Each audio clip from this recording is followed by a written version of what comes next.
Greetings, sentient beings. This broadcast is not intended for children. There may be strong language and adult themes. I am sure there will be references to tentacle sex here eventually. You just killed the first 5 minutes of the conversation, perp. How's it going? It's probably as long as we'll ever stay on topic. So. Whoa. Oh, let me turn the volume down. Before I can get gross while no one's here, I love calamari. I know we're supposed to be praising octopus, but as a human being, I love the way they taste. And you can cut and paste that one.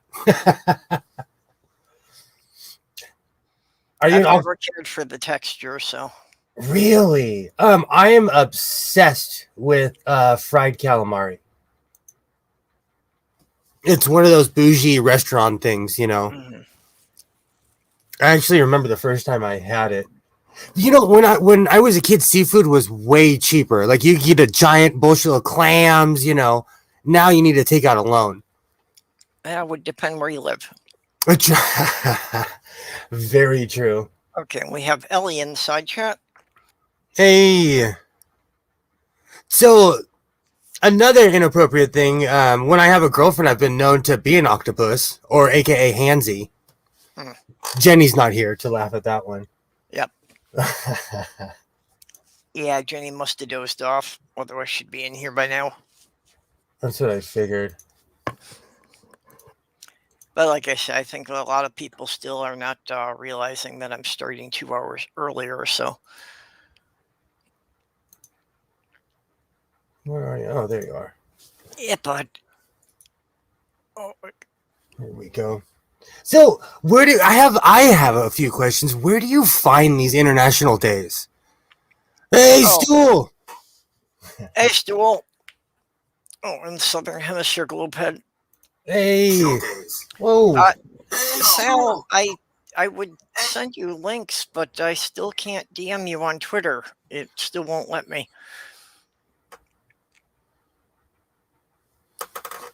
So I don't know if that's something in your settings or if you haven't followed me on Twitter or what it is that it won't let me send you a DM with the link. Hey, Southern Hemisphere globe head. Need bag or... Oh, right. My internet has been way wonky lately. I was editing. This is actually a perfect time for the West Coast guys, so I don't stay up till 4 o'clock in the morning editing, and it gives me a nice break in between.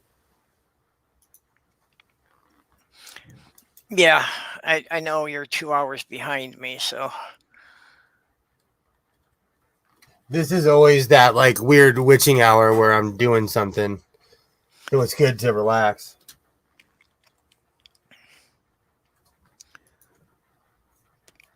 Yeah, I tend to have a problem trying to do anything with the people in the UK because they start doing things at an ungodly hour of the morning. And I mean, even if it wasn't for the fact that they're 6 hours ahead of me, who starts doing anything at 7 o'clock in the morning?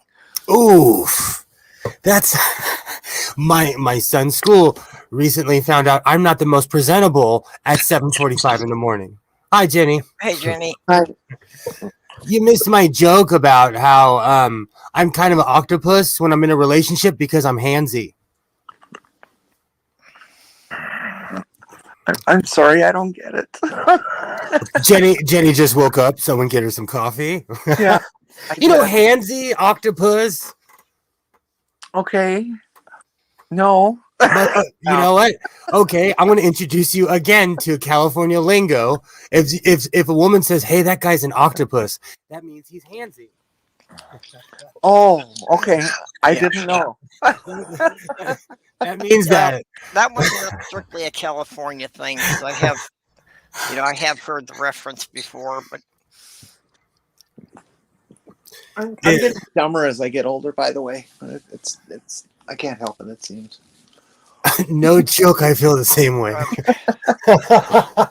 You know what it is? I'll tell you. I cared a lot more when I was younger, and the older I get, I'm like, whatever. Wash your hands and fight over there. That's my new thing. Like, keep it all over there. Stool is flying the Union Jack. Must be at sea.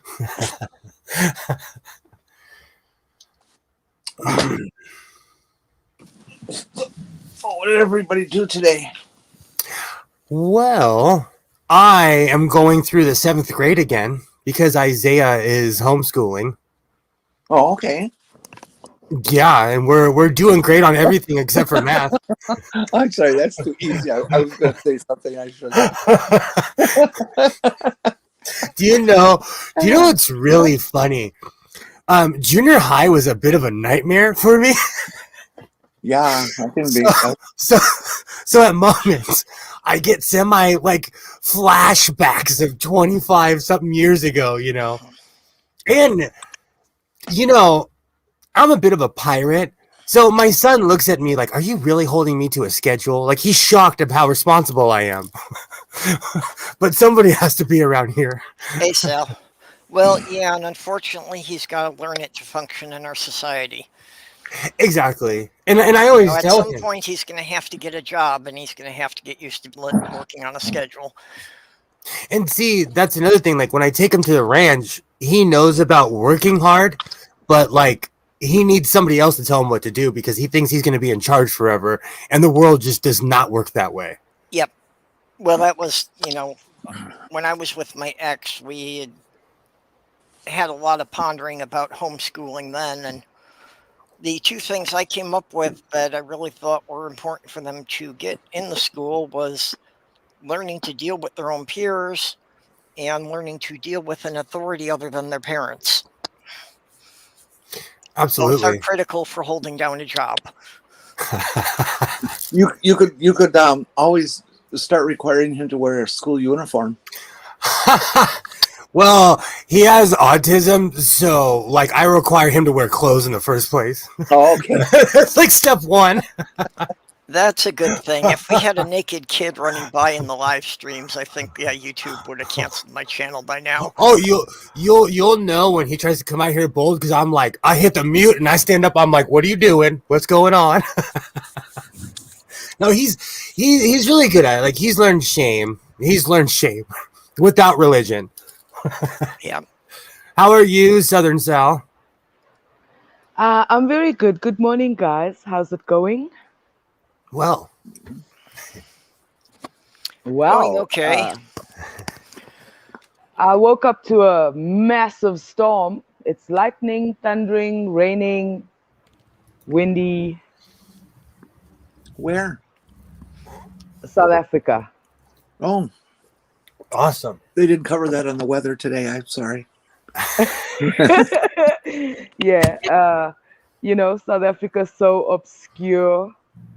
So, It's just kind of the attitude around here that we don't hear about anything that doesn't happen on our continent.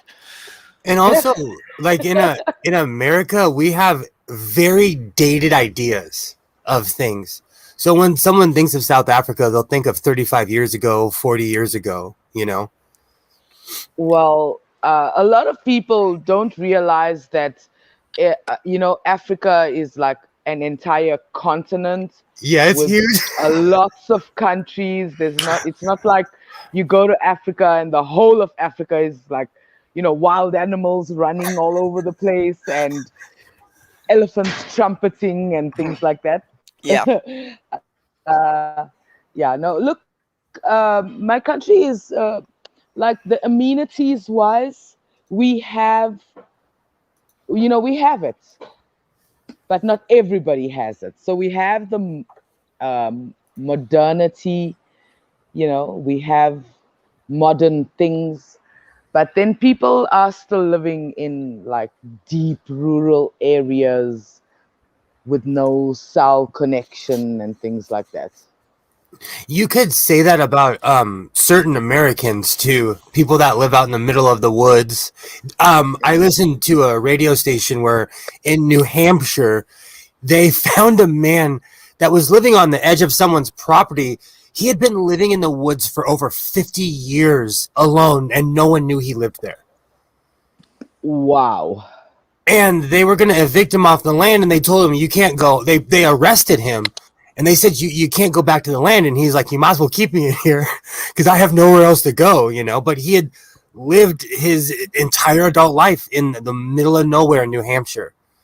I mean, but if you, for 50 years, if you didn't know that he was there, why does it now, you know, bug anyone? Just let him live out his life. I mean, it doesn't seem like he, you know, interfered with anybody else. He just lived his life. So if I was wonder those if it only people, came I up would have because just they let sold him. the property. You know, Oh, it always, in America, it always comes down to money. And that's basically what it was, is they were appraising the land because right now property value is extremely high because there's corporations buying everything in America right now. My entire, like, half of my neighborhood is owned by a private company. I don't understand. What is the objective of that? Well, I hear a lot about what you just said, Because especially in America. if you own people's home, you own the people. It's Really? sad but true. Well, yeah, you can pretty much control people if you have the threat of do what I say or I'll make you homeless. I kind of ran into the reverse of that.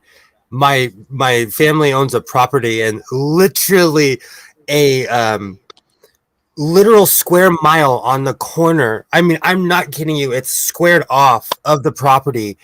This man has lived there as long as I can remember. My dad has been trying to get him off forever. And when my dad passed, I went to his property and I was like, I will never mess with you again. Have a good life. And I haven't, you know, spoke to the guy since, because I feel like people shouldn't have things like that looming over their head. Because I know I would be going to the city and being like, hey, this guy's a terrible landlord, you know. So And there are some terrible landlords. In 2007, my friend bought a home. Well, she bought it in September 2006. When we went to look at the house, it was beautiful. You know, we couldn't get in to the house. We could get into the property, and everything was nice. We looked through the windows. The carpets looked fine. There was no, holes in the ceilings, anything like that.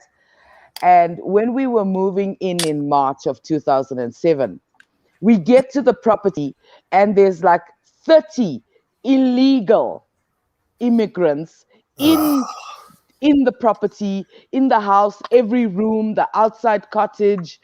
And we found out that a slumlord had rented out the property without anybody's permission. And yeah, he had about 30 people living in there. We had to, get the actual people who are selling the house, the real estate agents, to bring their people to remove these people off the property.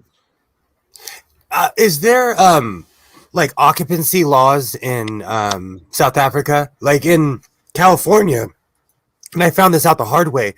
In the state of California, you can legally have 5 to 6 adults in each room in a house. What? Yes, because somebody was renting a house next to my neighbor who's a sheriff, and he's the only reason I know this is because my neighbor's a cop, and he was trying to get him out for years. This one family, it was a 4-bedroom house, and they had basically 21 people living in the house, with kids included. Okay, that's bad. Okay, I can't say too much about that because my family lived in a caravan. I have 3 kids, and me, my hubby, and my 3 kids lived in a caravan, you know. And we've got these shacks, shanty towns. We call them locations. Where people just build their little corrugated iron shack. And you can have at least 10 people in there. It's like a 4x4. Oh yeah. You know, I'm against homelessness, so I'm not about to kick people out like that. But it gets crammed, and they all had cars. Well, every other person had a car. So it creates lots of Look, problems. I do understand. Like you wanna pool your resources. If you all in the same house, you can buy groceries and make a big pot of food and feed everybody. You know, save. Like lessen your expenses and things like that. But 21 people in a 4-bedroom house is a little bit ridiculous. Yeah, I found this out the hard way. And I'm mouthy. Like in my neighborhood, we're not rude, but like I'm like, so how many people do you have living in your house? I'm extremely direct. So they didn't like me, and I speak Spanish too. So in Southern California, if you speak Spanish, you can't run from me because I'll just switch languages on you. Oh, our mayor was gunned down like 2 weeks ago. Oh, He wasn't in his job for like a month, and he was gunned down. Ooh. So yeah, we have big political problems. I want all Americans to hear what Sal just said, because we have parents screaming at school board meetings about how their lives are being threatened. Get over it, America. Get over it. I am always shocked at the way you guys conduct your schooling and primary and secondary education before you go to university or college. Yeah, a lot of us are. Yeah, a lot of like in South Africa, we have standard. We have the Department of Education, and then there's the private school board. But the curriculum for the grades are on par. So if you are grade 10, for example, all the grade 10s in the country are learning generally the same thing. So when you're writing your matric exams, your grade 12 exams, you are writing one exam, like whatever subject it is, all the students are writing the same exam in the whole country. Maya literally just put in the chat what's going on in my hometown, where people are going to the school board meetings and getting arrested because they're against critical race theory. But we had a shooting in my hometown like a year or two ago. No one's learned that lesson. No one has learned that lesson. Like Maya literally put exactly what went on in my hometown. There have been people who have been resigning from school boards because people have been making terroristic threats about their children. Yes. Look, the critical race theory thing, I don't think it applies to South Africa because almost every position of power is held by the color of the person. Yeah. The color is important, especially in politics. The ANC basically owns this country. Mm-hmm. And they have sold a lot of our resources, probably all of our resources. And you can't apply a CRT to this country. You can't say, oh, we're going to teach this to the people, because there's no reason or purpose. The black people basically run the country. All the top positions they have already. So I was thinking the sex thing. The teaching 9 and 10-year-olds about sexual things, I don't think is appropriate for the way they are doing it. There is a good way and a bad way to teach those things. When I was a kid, we got the video where they put the boys in one room and they put the girls in the other, and they put on the crappy reel, and they and they show, I remember that. and they show this is what happens to, don't have babies, don't do drugs, and they show you what a wiener looks like, and that was it. then the next year, and you get anatomy in the 7th grade, at least in California. Yeah, no, we did that, and they gave us a book. It was a book for girls and a book for boys, and we just read it. It wasn't nothing like that was taught to us. The problem in America is that racism is institutionalized. And I could go off about that, but I've recently been thinking about how prevalent homophobia is, even just in certain communities. Because I'll hear people say something, and I'm like, "Wait a minute, that's homophobic." And if I had said that about someone of a certain sect, I would be considered racist. So I think homophobia is kind of institutionalized too, where people think it's okay to say certain things and kind of punch down at people. Well, yeah, institutionalized bigotry. No, but it's people that we hang out with and respect, and someone that I actually respect, I utterly and completely don't want anything to do with them anymore because I consider them kind of homophobic, and it's sad. It's really sad, I and maybe don't like it at all. Maybe it's internalized homophobia. Sorry. What the hell does me sleeping with someone in my own bedroom where nobody can see has to do with anybody else? Oh, it drives me crazy. Yes, I agree with it. Just leave the people to be who they are. That question is zero unless you're an evangelical Christian in America. I think it's because like I said yesterday, I took a break from the internet because it was just making me angry. And now that I'm back on it, like I'm mad at the same people again. No, but the thing is, it's one of those things that people know with me. If you say something homophobic, I'm gonna call you out. Like I'm gonna call you out immediately. Yeah, my first reaction is, don't say that. What the hell is wrong with you? Because who said? Let me ask you a question. Who said that straight is the default? Thank you. Well, straight people did actually. But I think, and that's another thing because of the homophobia. And I'm saying this in a blanket term. Put yourself behind whatever you call yourself. Put it behind it. But because society is homophobic, there's people who are scared to come out. I live in California. Every other person, No, do you feel that it's religion that did this to people? I mean, if you listen to especially the Christians, no matter what denomination they are, I'm sorry. Why is this a point of contention for people?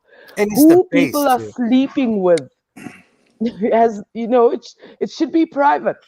Agreed. Well, it all started with the King James version of the Bible, where they took out the passages that were talking about pedophilia and inserted homosexuality instead. And meanwhile, he was doing both. Meanwhile, King James had a concubine of boys and loved every man that came within 5 feet of him. Oh, it's recorded. I do have some good news. My oldest son is home. Awesome. Yes, I went to fetch him on Wednesday.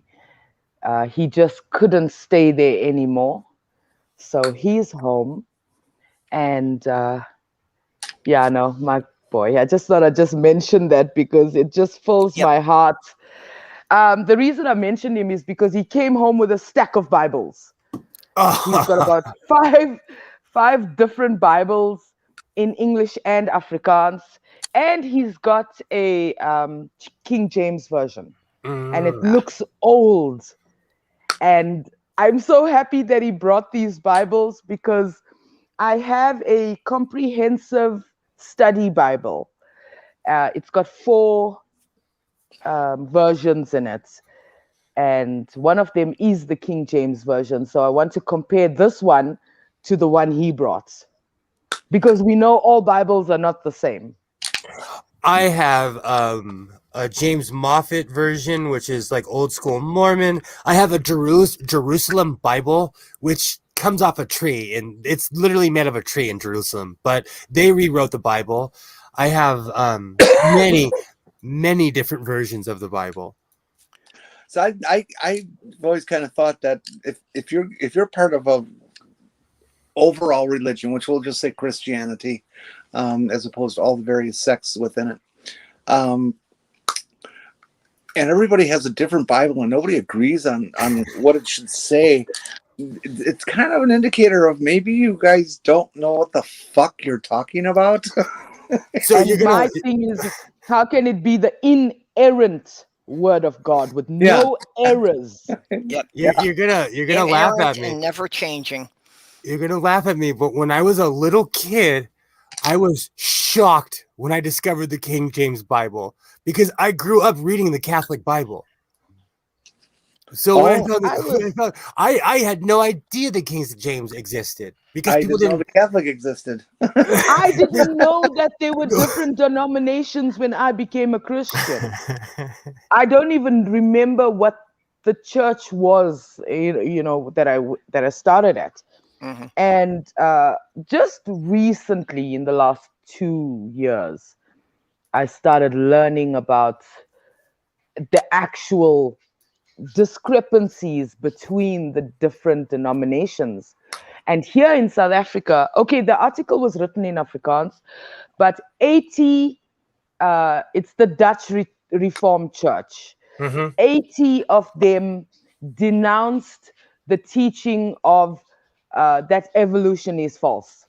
They have finally conceded that evolution is a fact and there is so much evidence for it, and they have retracted it from their teachings in their church. Well, that's good for them. That's interesting. Wow, It's a start. That's kind of It's like a when start. at the Vatican they put in like a giant telescope to send a signal like, hey, we know how old the Earth is. They were total virtue signaling, but it made me laugh. But I'm pissed at the Pope right now, so the whole church can just go yesafue for Well, all what I did care. he do this time? No, it's just the same old. He's towing the company line because the Pope has been so far out and so welcoming of people. The Pope recently was like, "Oh, don't forget, gay people are bad. Don't forget, I'm still Catholic." Oh, And I'm laughing because, I haven't paid attention to a Pope in 25 years, but this guy's all over the news. So it's laughable that they can make a decree. Or they were talking about help me out. Yesterday we were talking about it, how they're recently, was it the French church? All the atrocities that the French church committed? Well, it was the French church coming out and admitting that they had hundreds of thousands of cases of pedophilia that they'd done nothing about.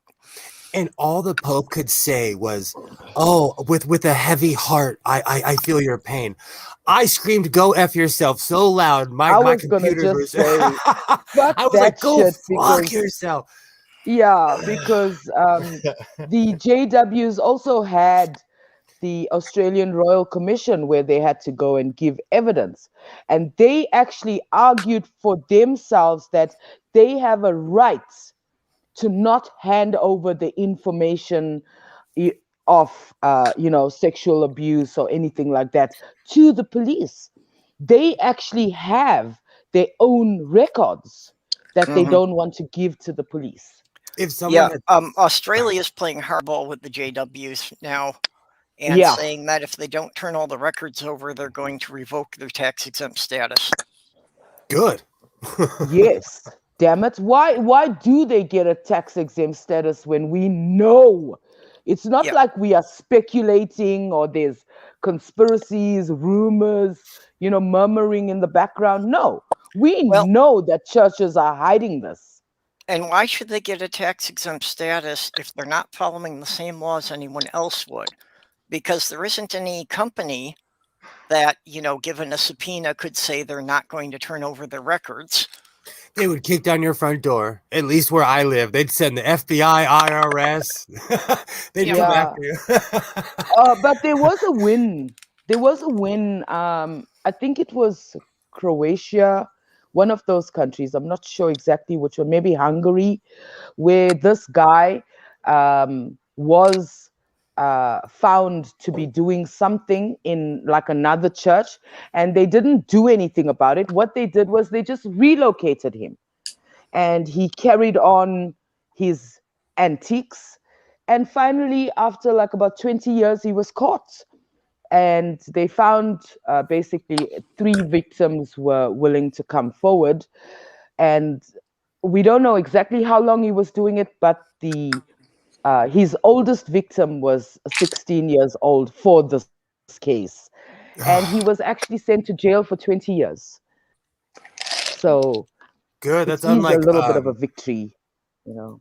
what was his name? Cardinal George Pell.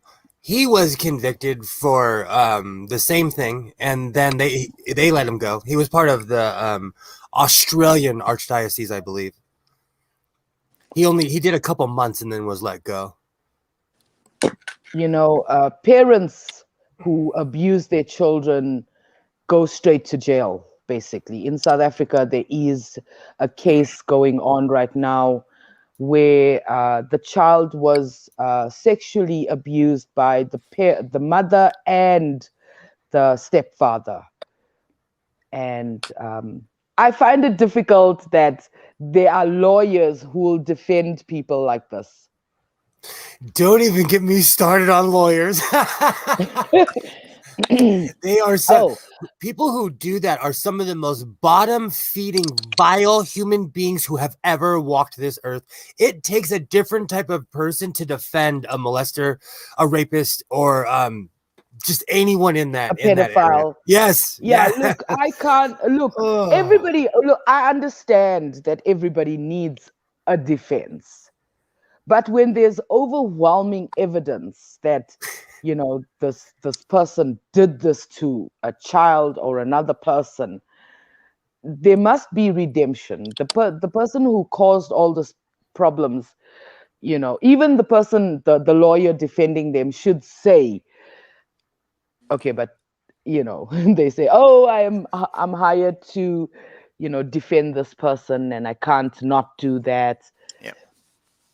But I agree with what you guys are saying in the abstract. Nobody likes a corrupt lawyer. Nobody likes a lawyer who's going to manipulate the system in every way he can to get somebody who's truly guilty off. But the moment you start saying, well, this guy doesn't deserve a lawyer or that guy doesn't deserve a lawyer because he's so guilty, you run the risk of destroying the system and none of us having lawyers and all of us being guilty. Tear it down. Survival of the fittest. Tear it down. Who has the biggest rifle? I'm ready for it. I don't have a rifle, remember, so I'm not even in the game. The only reason I say that is because I've been sued as a property owner like at least 4 or 5 times, and just in the past 6 years, I've won every single one.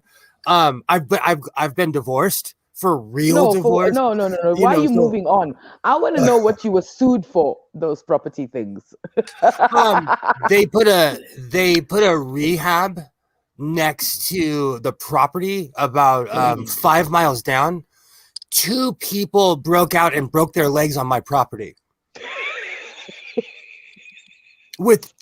I have no trespassing signs that are so big. I'm going to take a picture. I could stand under them. You could see them on the opposite side of the canyon when you're coming, and they reflect at night. What does your sign say? Oh, no trespassing. And in little letters, it basically says, because of subsection B, blah, blah, blah, I can shoot you. You will find a sign that says, trespassers will be shot. Survivors will be shot again. Well, we can't technically say that because I know. I live in the land of lawyers. Like where I live, you will get sued. Maybe your sign should say no trespassing. And if you're caught, I'm allowed to break your legs. I was thinking about like putting a sign that says no one escapes from here, or like free labor, big snakes on the property. Okay, coming back to the lawyers, the JWs hate higher education, right? They've got videos discouraging people from going to college and varsity, and you must dedicate all your time to spreading the good news. But they actually have lawyers and these kinds of people at their disposal. they've got a department with lawyers in it. So Oh, yeah. if, like, you as a parent find that, something is going on, you only report it to your elders, and then the elders will report it to the main department, and they will decide what to do with the information. Here it's, do you have Yeah, enough and money one to of the fuck? most screwed up things about the Jehovah's Witnesses is they have what they call the two witness rule. That if you report something like child abuse, but there weren't two people there to observe it, they will not even investigate the case. That's My exact same as question is, who the hell abuses somebody in front of somebody else? Yeah, that's but Sharia law. this is That's why. Yeah, this is why the cases get cut off right there. And the elders of the church who are preying upon teenage kids never get anything. that is And They never even look if into it. there's if there's like a little bit of a concrete evidence that it is happening, then they just move that oak to a different church. I find that really ironic that that's the exact same rule as Sharia law. Well, it's not the exact. You have if anything happens with a woman, she has to have two witnesses. Anything happens with a man, they take his word as gospel. Yeah. Wow. And that's why many victims, will never get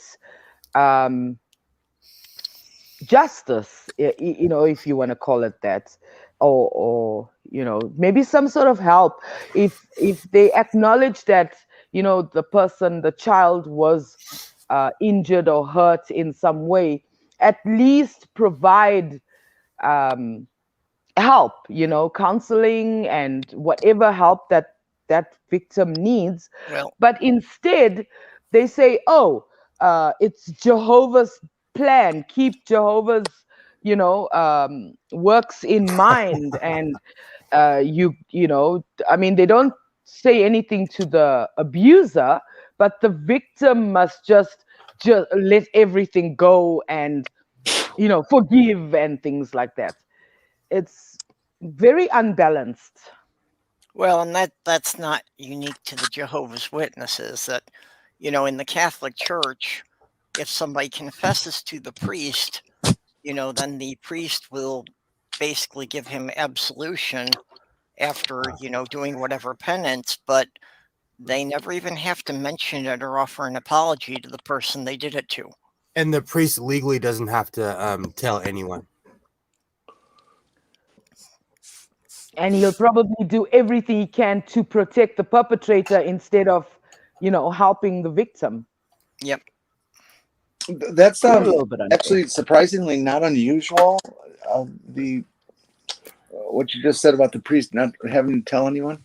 In American law, in some states, and I believe Wisconsin is still this way. I don't recall if they changed the law. You can harbor a fugitive if they are a family member and lie about it to the police. Whoa! Sorry, What? Jenny, not here. Can't Not heard here. about that. They will come after you, your mama, your cousin's mama. Like they don't. The tree California, in your cousin's house. they don't play here. They do not play here. Wow. If you're a bigwig in South Africa, you can get away with pretty much anything. Well, it's in the U.S. too. If you've got enough money, you can get away from anything. I always say Justin Bieber crashed his Lambo literally like 15 minutes from my house and nothing happened. If I had done that, they would throw me in jail for destruction of property. But if you're famous, O.J. Simpson goes around from country club to country club around here, scot-free. Yeah. But if you're just a normal person, like there was this guy that used to work here. He moved to another company. And I don't know what happened. He was coming round the bend and he crashed the bakkie into somebody's fence. And the company he was working for told the owners, oh, it's your problem. Huh. Yeah, like, what do you mean it's my problem? Your worker crashed into my fence. And that guy has animals, like wild animals, deer and stuff. So his animals could just as easily run into the road and cause even more problems. So somebody had to remind the company that, excuse me, what do you say?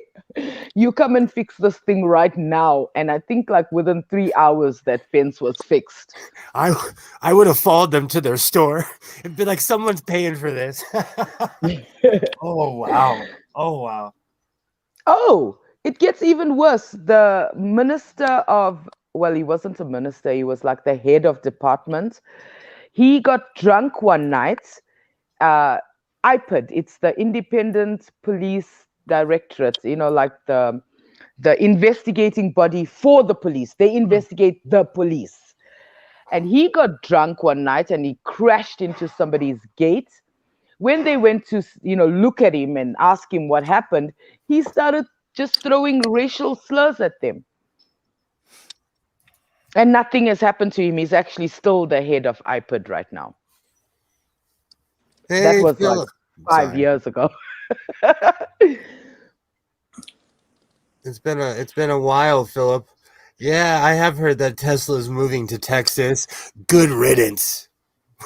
Get out of California. I hadn't heard about this, but Elon Musk is my homeboy. He was born here in the town I am in, apparently. He gets more tax breaks than I do. I'm jealous. He can go. And apparently, he's the richest man on the planet Exactly. right now. Exactly. Holy crap! How do you think? I would like to have at least 3 zeros after the first figure in my bank account. There's an old saying. Like 10 zeros. There's an old ancient proverb from a prophet called Notorious B.I.G. More money, more problems. I know Notorious B.I.G. No, I'm kidding. I know. I was saying that facetiously. I have one of my coats a while ago I used to wear. I changed it, but I have it's a t-shirt, but it's basically Notorious B.I.G. holding 2 tablets. And it's the 10 Crack Commandments, which was one of his songs. Oh. But it was basically making fun of religion, that you could make anybody a deity, It just takes lore and legend. I do think that in the beginning of our civilization, like 300,000, 200,000 years ago, we didn't put so much. We knew that, a man and a woman make babies, right? But I don't think that was the standard norm of how everyone lived. I think people just did whatever they wanted, and it's religion that entered the scene and just tried to make everybody feel like some sort of a sinner. In the modern era, everything you do is wrong. Well, wrong. Colonialism. I think a lot of it did come in, with when the original text of the Old Testament was being written. And I think a lot of it was that, they were really worried about neighboring tribes coming and taking them over. So increasing their population was a real issue. And also, I learned recently that half of Daniel is a fraud. The book of Daniel. Apparently, half of it is like an addition from a couple of 100 years later. So how do Christians reconcile themselves with all these little, inconsistencies that make the Bible the inerrant word of God? I can answer The that answer. one. I can answer. Okay. They do it with an empty heart and an empty brain. It's I agree with you, guys. But I watch. So there's this black atheist I watch. His name's William Jones, and he always says, "Apologetics means lying." Yes, they're lying. So if you hear someone doing apologetics, they're making excuses for their lie, is what they're doing. Mm-hmm. Drives me crazy. That's why I don't participate in it anymore at all. If you need to apologize for your religion, I think you need to examine your religion. Yeah, why? I mean, if it is the inerrant word of God, why, why don't you, if you and I are reading the same verse, why don't we get the same message? Uh, the denomination thing is the one that gets me the most. And that I think it's because of, that Old Testament, New Testament thing. Well, that's one of the big reasons why I gave up the Bible was that I grew up in a community that was 85% Jewish. And we were in the Catholic Church who was saying that this is the inerrant word of God. But 4 of the 5 people I was discussing it with had read it in Hebrew and were pointing out all the translation errors. Same. Ah. I grew up the How do you same. reconcile that? I grew up around a lot of Mormons too. Oh And yeah, and how does Mormons fit into the whole of how did Joseph Smith become the okay, I'm gonna um say this because I don't care if people like me or not. Joseph Smith was a convicted criminal who said, "F you, I'm gonna go start my own religion." Yep. He moved to the most undesirable place in America. If you really think about it, who's gonna go live near Salt Lakes? It's beautiful now. I've been there. Utah is Yep. beautiful, but back in the day, it was no man's land. You know. Joseph Smith was a convicted con man who had been driven out of several major cities. Yep. That's why he had to go live way out in the wilderness where there wasn't anyone who knew what he had done. okay, do the Mormons know this? Do the Mormons know this about their leader? I don't think zealots care. Zealots Probably not in the rarely care. early days, but I can't imagine that it went on for, that it went on for more than maybe 40, 50 years before it came out. Ask a hardcore Mormon now, they'll tell you to their face they don't care. You know, just how, Um you know, Sorry to bring up just another thing. I heard flat earthers say, "Oh, why does it bug you so much that we want to believe that this is the way the earth is?" Um, it's not true. if like, and they said that about religion also. Why can't you just leave me to, believe in my Jesus or my God or whatever? Religion is The different than flat earth because flat earth is just somebody who doesn't want to make their bed and they want to be a contrarian. Religious people make laws, mm, they go to positions of power, make laws and oppress people. If I was in a position of power, I would instantly be like, don't hurt people. That would be my rule. yes. Don't do so many drugs that you die. Don't hurt people, don't hurt yourself. Have fun. Yeah, there are too many rules. Like I heard in Australia, they're actually gonna do spot phone calls to homes, and if you don't answer your phone in like 5 minutes, they're gonna send the police to see where you are. Where is this? Australia. Oh, they've lost their I'm civil not sure liberties exactly completely. which state it is, but yeah, their quarantine and their COVID lockdown and things like that. Um, Look, I am very happy the way my country didn't do very well in the beginning of COVID. We were put in full lockdown in March last year. And for 3 months, no one was allowed to go anywhere, do anything. Only the essential services were operating, the doctors and the retail stores. You couldn't buy clothes, you couldn't buy shoes, you couldn't buy blankets, nothing, right? And we had 3 waves, and right now we are on level 1. And yesterday we had 429 cases. And that's probably the lowest we've had in the last 6 months. And the country is moving, we are all out and about now. If you go out into town, everybody's wearing their masks, but they are out there, they're not like staying home.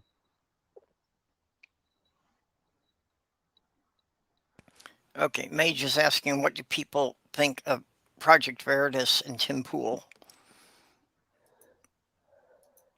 Look, Project Veritas, until this whole whistleblower Pfizer thing, I'm so scared to watch it because in your country, everything is politicized, right?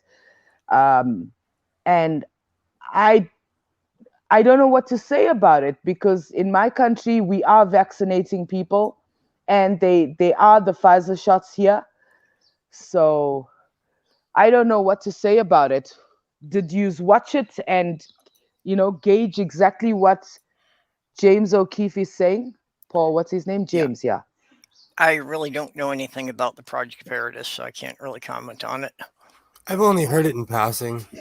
Only what I know is that they are very, I don't know which side of the political line they are on, but like the New York Times and other publications like to, publish stories based on what Project Veritas is doing. And then he's got to show them exactly, okay, this part you got wrong, that part you got wrong, that's misinformation. And then those publications have to write retractions, to say, okay, this part of the article we got wrong, sorry for the misinformation and things like that. But it has to do with politics in your country. Because Tim Pool, I'm going to tell you the honest truth.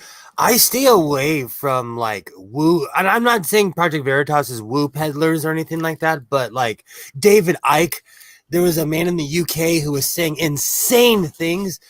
I stay away from those people because they are dangerous. Steele. They're David dangerous. Icke, I've heard some really like weird things about. But the other guy that shocked me is Mark Steele. He's a 5G conspiracy theorist, and he takes all sorts of different legends, myths, and incorporates it into his 5G story. Yeah, I used to be just kind of feeling that, okay, the conspiracy people were idiots and just leave them alone. But, with everything we've seen about QAnon, about how they can militarize these people, and, especially the January 6th Capitol riot, it's like, no, we can't just ignore them, even if it seems a harmless conspiracy, because it's like prepping their minds for things that get more and more dangerous. Absolutely. Even when the Tea Party started, I was like, oh, that'll go nowhere. They've put people in office, Yep. I thought it was a complete joke. I thought it was satire, and they were serious. And those people, I don't mind a conspiracy theory myself. I have a few of my own, but especially with everything that's going on, the government is lying to you about certain things. And when you hear whispers, you think, it can't be so far from the truth, especially with my country, man. These people have been selling out our country for like 30 years. Well, and I mean, that's the thing, that we all know the government lies to us about things every day. So that part of it, there really isn't any question on. But at least in the US, what we also know is that every time the administration changes, they're delighted to tell us about everything the previous administration was covering up. Yes. The problem so with my country, 4 to 8 years, we're going to get all this stuff blown open. So any conspiracy that claims to have started more than 10 years ago is bullshit. Yeah. So my country is exactly the opposite, because we've had the same party for 30 years. So everything that's coming out now has been going on for a very long time. Very long time. Almost 3/4 of my life. Well, and what's even worse are these things, well, like the flat earth is the biggest one, that they claim this has been going on for 1,000 years and involves every government in the world. And it's like, which one is this one? Flat Earth? Yeah. Yeah. It's like, how do you think they possibly have kept a secret, that goes on for like, 50 But generations. I have but I have my a thing is challenge. those I have that's a every sorry. like research, like you have all the evidence of how far we've come. If you look at your house, you just look out, you see your TV, your speakers, whatever little things you have, electronics or whatever. You go out to your car, that's also, a mechanical thing that was invented. You know, um, Oh, we cars. see how far we've come. Oh, absolutely. And that's why it shocks me that we're still dragging this particular group of people uh, along the evolutionary chain, as they say, we're Moon landing It deniers. that oh, was that it was that drives me something my crazy. grandfather said, was that when I was born, cars weren't invented, and I saw him land a man on the moon. My it's funny you'd say that. My father used to always talk about his grandmother was a born slave, and she was scared of cars. And she told my father, if you go over 55 miles an hour in a car, you will go mentally insane.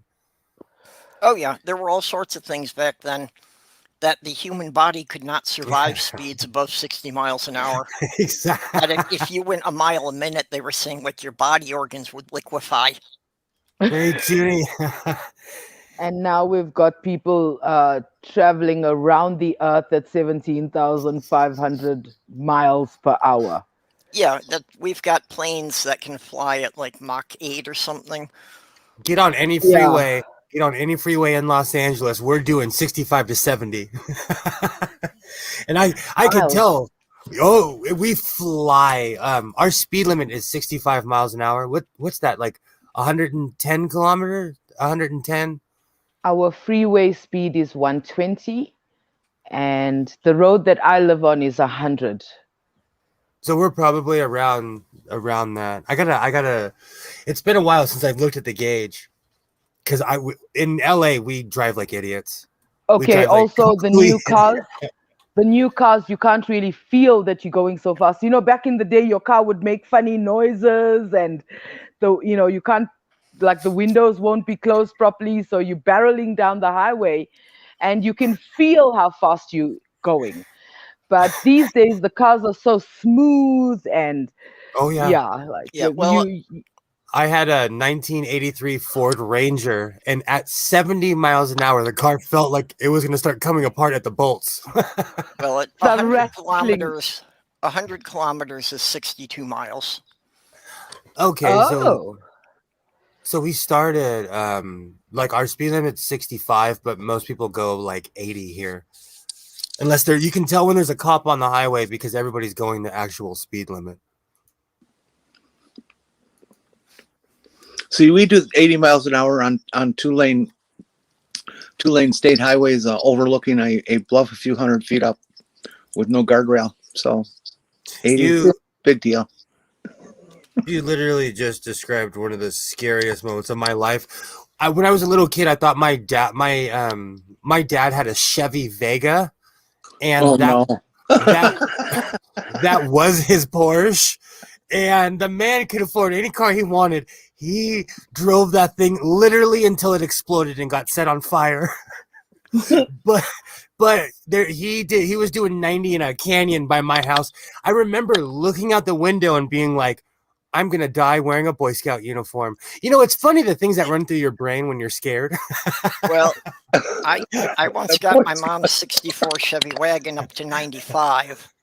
Oh, Then I had to start braking because then we got to the street that had a crossing for the railroad tracks. So yeah. Oh, those, we still have them here. Those will destroy. I have a Ford Flex, which is basically a lowrider. yeah, That'll destroy my Flex if I hit one of those.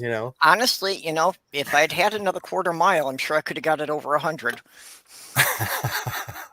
as I told you guys the last time, I don't drive. I am terrified of driving. But when I'm when I'm a passenger, I see how the other drivers drive. Mm. And don't overtake on a solid line, right? Just adhere to the speed limits. These are the two base. Just follow the rules of the road, basically. Mhm. And just outside outside this property is a solid white line. And when I'm filming, I sit there by the door and I'm looking at the traffic, and at least every 5 minutes, somebody is overtaking in on the spot. It's insane here. This is the same way. Even today, I had to go to the famous San Fernando Valley. People were driving like maniacs, like complete maniacs. Where on the highway where you have little space, some guy in a little car was weaving back and forth, and it's all fun and games until you get in a deadly car accident and hurt yourself And and my everyone thing else. is, we don't live alone. Even though you may live alone, like in your house, we are part of a society. When you leave your house and you go out into the world, you cannot still have that same mentality of when you are at home. You have got to have, oh, there are other people around me. Let me just be a little bit more careful. That's all we ask. Not because you left your house 10 minutes later than you should. Now you want to risk everybody else who is on the road, you want to risk their lives. Well, that's what I've been saying about, the anti-vaxxers and anti-maskers, who just keep going on about their personal freedoms. And it's like, no, if you're going to live in a society, if you're going to enjoy all the benefits of being in the society, like having electricity, then you Yes. need to realize that some responsibilities go with that. And the minimum responsibility is you don't endanger the people around you. Exactly. But I don't know what gives these people permission to do that. It's These soft arrogance. sits are, yeah, A, these a lot soft of sits are really horrible people. around here, I think also, and I could say this about myself when I was a lot younger, I didn't think of other people. I grew up riding a motorcycle. I would drive around like a terrorist. I would lane split. I would go around on the wrong side of the road. I wouldn't do that now, 15, 20 years later, but when you're younger, you don't think of the consequences. Like, hey, I could die instantly if a car hits me. I don't think I've ever been like that where I didn't worry about how my actions are going to affect the people around me, because I grew up looking after my mom, and she was very ill, but she also had a drinking problem to try and combat. I would say my mom had a broken heart. And, together with the broken heart and the being ill, she drank herself. So I spent a lot of time looking after her. And I don't think I've ever not thought about what the people Yep. around me, how anything will impact them. It's Yeah, crazy well, enough. I know grew up it's as so the youngest. rare. I grew up as the youngest in a large family, and if you have a dozen people living in one house with limited resources, it's going to default to socialism. There's nothing else you can do with it. Yep. I And grew up. I'm sure you being the youngest, you got like 12 years ago clothes that they said, no, this one's still fine. You can wear it. I Yeah. did. But I it's did. got fucking holes and the pockets are hanging inside out. And yeah, no, don't worry, Purple. I did too. Do you know when I was a kid, they would literally sew a patch on it, like Yeah. like a denim. The color wouldn't even match, but like who cares? Just put a patch on it. You'll be fine. Probably off a flower. Yeah. Times Yeah, have no. changed though. Burp, I sent you 3 pictures from my driving adventure today through all the Okay. through all the Just a moment. traffic, and I thought they were funny because the disparity between neighborhoods is gross in Los Angeles. Like you could literally go into one neighborhood. It's one of the most impoverished places in the nation. You go half a mile. It's some of the richest people on planet Earth. California is insane. And you know, it's like that in most cities, but the disparity is just so the have and have nots here. It's unreal. Where I live, on the road that I live, as you drive down this road, this road is quite long. It's like a secondary main road. The highway runs parallel to it about 30 kilometers away, but in the same direction. And this is, sort of like a side road. And as you're driving down the road, all you see is little dirt roads turning off this road. You barely see any houses or anything. Maybe you'll see some cows or horses, grazing, but the houses are deep in the mountains, like 3-4 kilometers off the road. So you can't find that disparity that you're talking about. All you see is bushveld. Yeah, I'm talking about here where I live. I think I have. In places like Pretoria and Joburg, you'll see things like that, like what you're talking about. A lot of it is it's like survivor's guilt. No, like one street will separate the rich from the not rich. Yeah, it's so even when I lived in the heart of the city, I lived in a place called MacArthur Park, which is traditionally Hispanic, and it was a lower socioeconomic area. If you go down the street, there was this place called the Miracle Mile where Shaquille O'Neal lived there when he played for the Lakers, like wow. Millionaires and billionaires. I bet LeBron James lives in that neighborhood, and it's within half a mile of downtown, Mm. And for me, if I had so much money, like that, these people have obscene amounts of money. They themselves can like cure poverty in their own neighborhoods, like wherever they grew up and things like that. All the people I know, like my circle of people, we are all relatively poor, on or just above or just below the poverty line or the bread line, as we call it. If I was in a situation where I could solve all my people's problems just like that, all the people close to me, it would be so nice. How can you live in the lap of luxury while a person, who was your friend or whatever, barely can put any bread on the table? One of the reasons I took this picture is because in my town, it's illegal to have one of those around houses. But one of those what? The cell phone tower? That's a cell phone tower. I'm thinking, what's wrong with this picture? There's nothing wrong with it. No, in fact, I want to use it. It was a rare cloudy day. It's been the rain's coming to Southern California, but it made me laugh because I know my city's ordinance, which is different than this city I was in, and you would never get that in a more, that's a lower socioeconomic area right there. So, I think it's funny that they put an artificial treetop on, like they're trying to disguise it.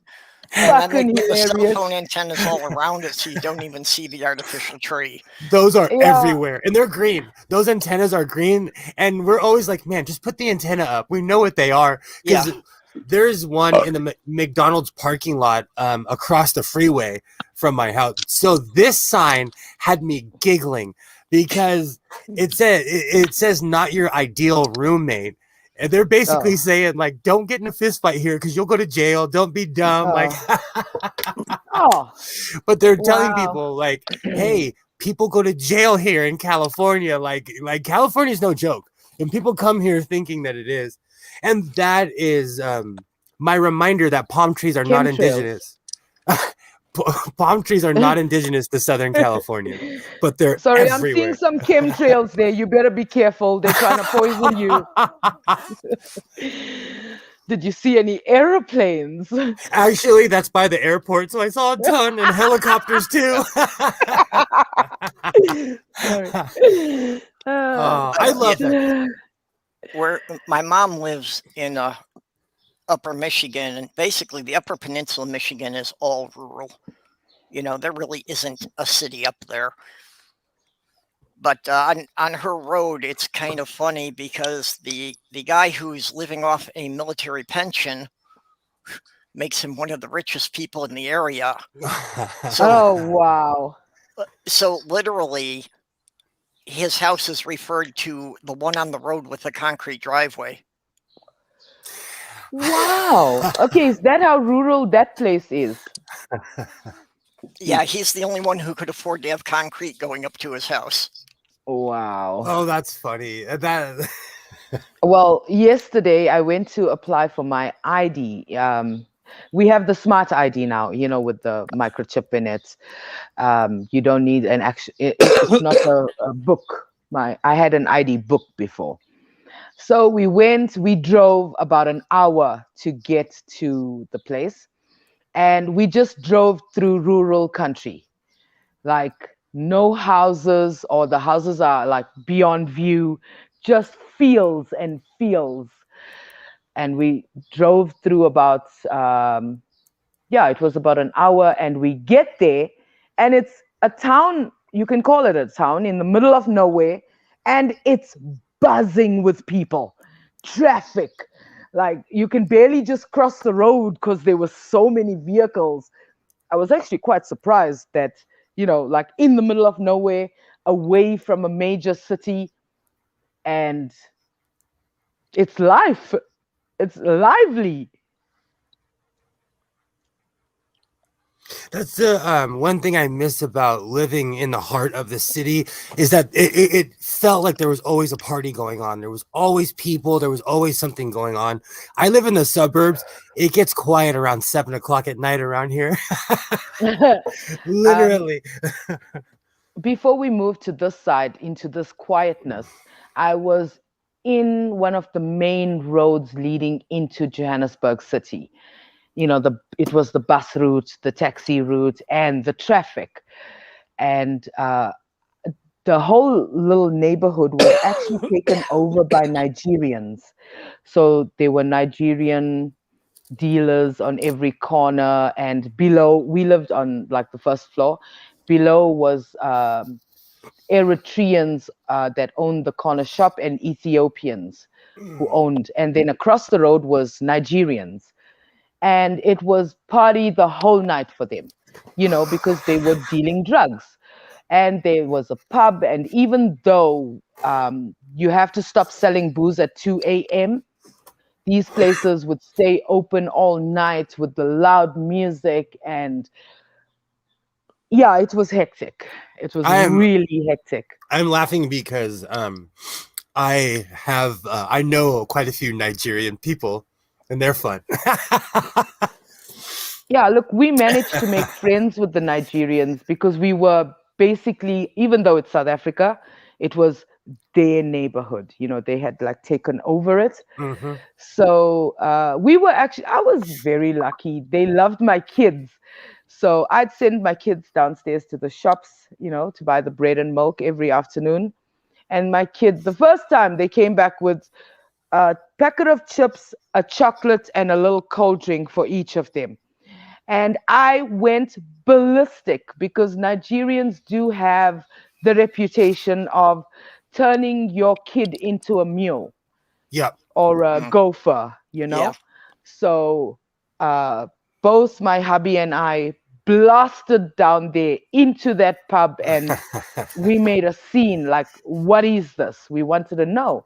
And they said, no, don't worry. We will never use your kids like that. And we had to make a stance, we had to make our stand. And after that, they would ask, can I give your kid, a sweet or something? And then eventually, if my kids didn't go downstairs to the shops, they would call them from the floor. They'd call and say, here, and throw the stuff up to them. So it was nice. At least they didn't do that to us, that whole mule drug thing. Yeah. It happens here too. In America, a lot of people don't know. It's kind of a joke here in California, but like, do you know where the kidnap capital of Mexico is? it's El Paso, Texas, it's Taos, New Mexico, and San Diego, California. So those places around here have really bad reputations because people will cross the border, kidnap somebody, and then if you look like you have money, basically, and it happens And all the time. What happens if you look like you have money but you don't? They kill you. Oh God. Thanks. Oh, yeah. Moving on. And I'm laughing because I'm desensitized to it, but it's I know. it's so sad. Like here Oh, in LA, South African young black girls are a commodity. Mhm. They will steal a young South African girl and sell her into sex slavery. Sex trafficking is a very big problem. I'm sure in a lot of places, but here they want the young South African black girl. I don't know why it's a thing for whoever is doing this. Yeah, well, it's always, particular body types or a particular skin tone, that they find to be popular. Here and I know I'm gonna say something really bad, but I'm so glad I look the way I look. I don't think I can be anyone's victim like that. Well, in the U.S., it tends to be young Asian girls a lot. I'm glad you said it because I didn't hear if we see a young lady who doesn't speak English, we'll call the cops because they're usually here under false pretenses. And also, what we have now are baby farms in Southern California. What the hell is a baby farm? Surrogate mothers are illegally, there's a process for surrogacy, and people are just illegally having babies, basically. For other people. Illegal surrogates, yeah, and it's usually people from Southeast Asian or Asian countries. So an American couple calls that person to carry the baby for them, without going to the hospital, without surrogacy is monitored, at least here, and if not, I think it's another way to tax people, but it's become one of those things that they put on the news all the time, and they attribute it to sex trafficking because where I live, sex trafficking is unreal. It's unreal here. Yeah, I wish that these... Sorry, Purple. Go ahead. No, go ahead, Sil. Oh, I was going to say, I wish these people who'd spend, they spend so much time doing so many bad things.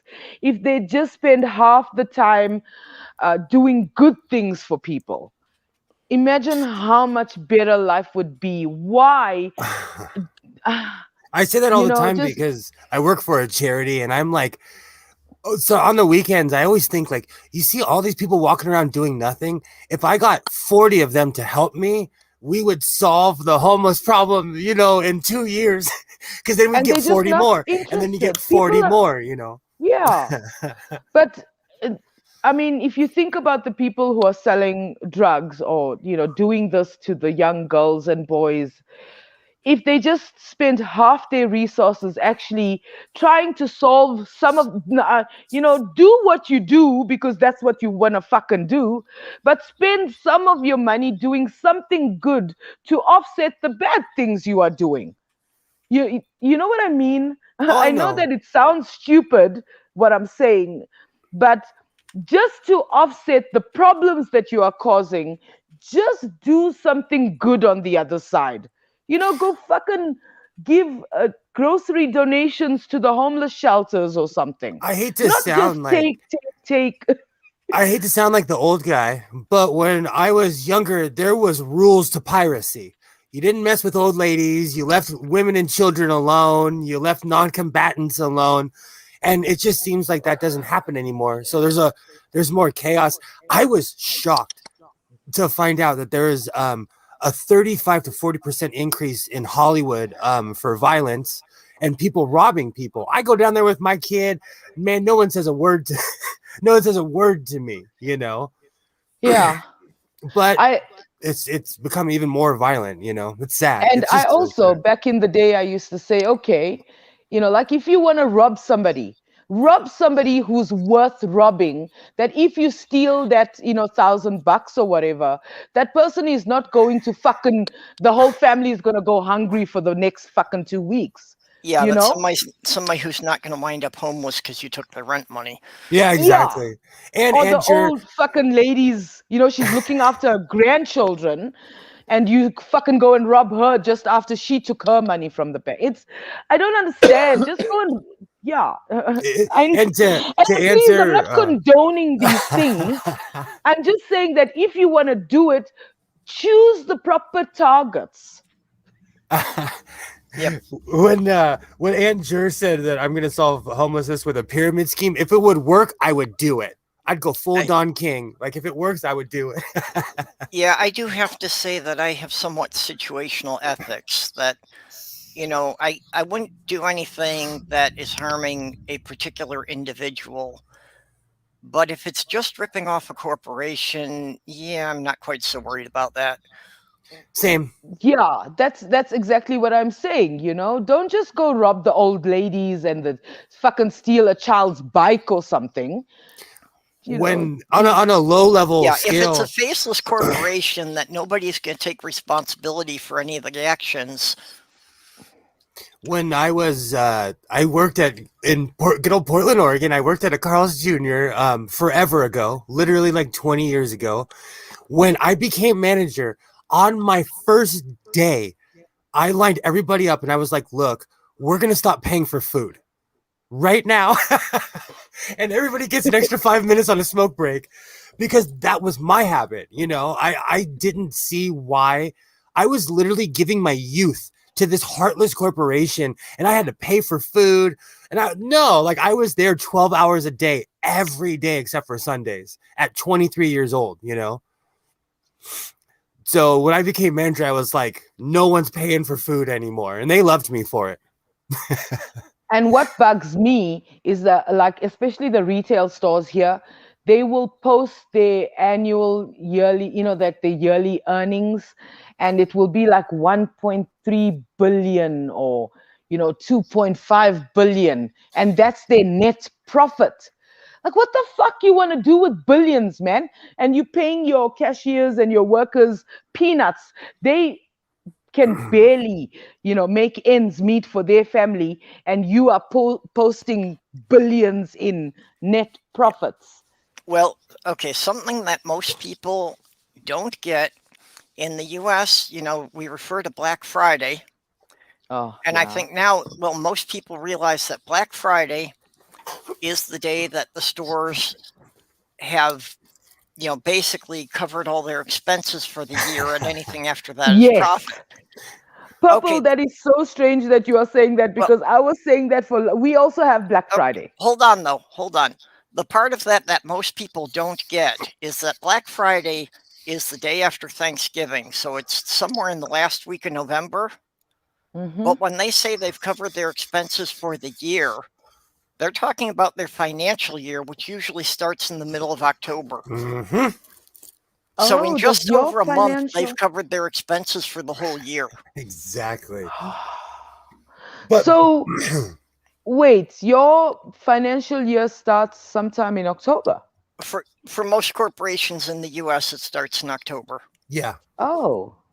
Our financial year is the 1st of March to the 28th or 29th of February. And the day after Turkey Day, people are getting in fist fights at our local Walmart. And now they moved the hours back. So on Thanksgiving night, the mall's open, the stores are open.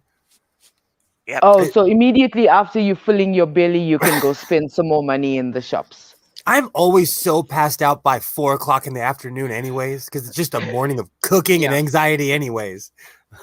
Well, that's what they try to get people to do. But yeah, there's no way I would go to the store on, from Thanksgiving Day or that whole weekend after it, unless it was something, I might go to the grocery store if we need something, but I'm not going to go into like Target or Walmart.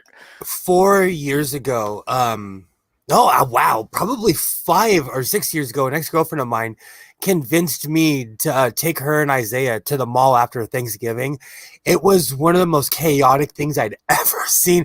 grown adults were getting in fistfights over flannel shirts, you know? No. And what most people don't realize is that what a company will do is they'll have a $12 shirt. Okay. They'll mark it up to $16, $17. When Black Friday comes, they said, "Oh, we're going to give you a discount." They'll bring it back down to $12. So you're paying what you would have paid anyways. Anyway, yes, damn it. So That's if you just funny. People you are get, funny. it's when they don't do math. I do it because food prices go up and down, and right now we're being price gouged here in California. So I do not It's play. illegal. I do It's not illegal play. to price gouge in South Africa. Here too, but our corporations are so huge, they kind of sit there like, who's going to stop me? You know, it's really sad. Oh yeah, they close shops and put people in jail. So, and they fine you. About 10, 12 years ago, the bread companies was found guilty of collusion. So they were fined 99.9 million rand. Wow. Well, in the U.S., when a corporation is found guilty of doing something that nets them $1 million profit, they're fined $1,000. Oh, fuck. Or they just move town. Yeah, you know? well, basically, it's like they're given some nominal fine that they just laugh off, so they've got no reason to change the policies. I hate to bring up the Cheeto, but when I found out that how much Donald Trump pays in taxes, I literally pay 11 or 12 times that. Literally pay out of the nose compared to Donald Trump. Well, Warren Buffett is one of the billionaires who's willing to be honest about it. And he showed his tax records to show that his secretary pays more taxes than he does. That's insane. Yeah. That's if you're a married woman in South Africa, I don't know if it's changed, but when my mother was paying her taxes, she had a little job where she was paying her taxes, and she was paying more than my dad at that time. Married women back then were taxed more than married men. And these days, I'm not sure exactly what the tax bracket is, but you can pay up to 45% tax. If you in the higher end. So when my brother was in the military, and when he met his wife, at first they lived in the UK, and when he came home, he grabbed me and was like, "Don't ever move to the UK because they take 51 to 52% of your income." I did the math, and in America they take about 49 of mine. Or about 50, the same. Exactly. So no matter where you live, if you're not a billionaire, or they're gonna tax you. Well, I was quite surprised when I did the conversion rate for my country to the US. Things are very expensive in your country and in Australia, where the value of your money is very high, but then goes like what you pay for things. How much do you pay for a box of 20 cigarettes? $10 in Cal, $10 to $12. And hey, Doc, how's it going, Doc? $10 to $12 here. I pay that in my money for one box. Like you got the expensive brands, which are about $50. So like $1.50 in your money, I don't know, because it's 15 rand to the dollar now. So if we do the conversion rate, it's much cheaper to live in South Africa than in your country. I was, after we had this conversation last time, I looked up the pesos in Mexico, and I was like, I would be a billionaire if I moved over there. If you move to Zimbabwe doesn't have. Do you guys know that Zimbabwe uses the American dollar as the official currency? I did not Americans? Know that. Americans have no idea what's happening with their money in Zimbabwe. They're not the only ones in the world that do that. Well, also, because I lived there, sorry, Jenny, in Mexico, it's their underground economy is the US dollar. It is the US, Yeah. But I feel it's unfair Okay, at least Mexico has its own money also. Zimbabwe does not have its own money. So when they are sending money from South Africa to Zimbabwe, they send it in rands, and then those people have to do the conversion and get the dollars, the American dollars, the Yeah. best money in the world. Well, next to the pound, but I mean, the whole world's economy runs on the American dollar.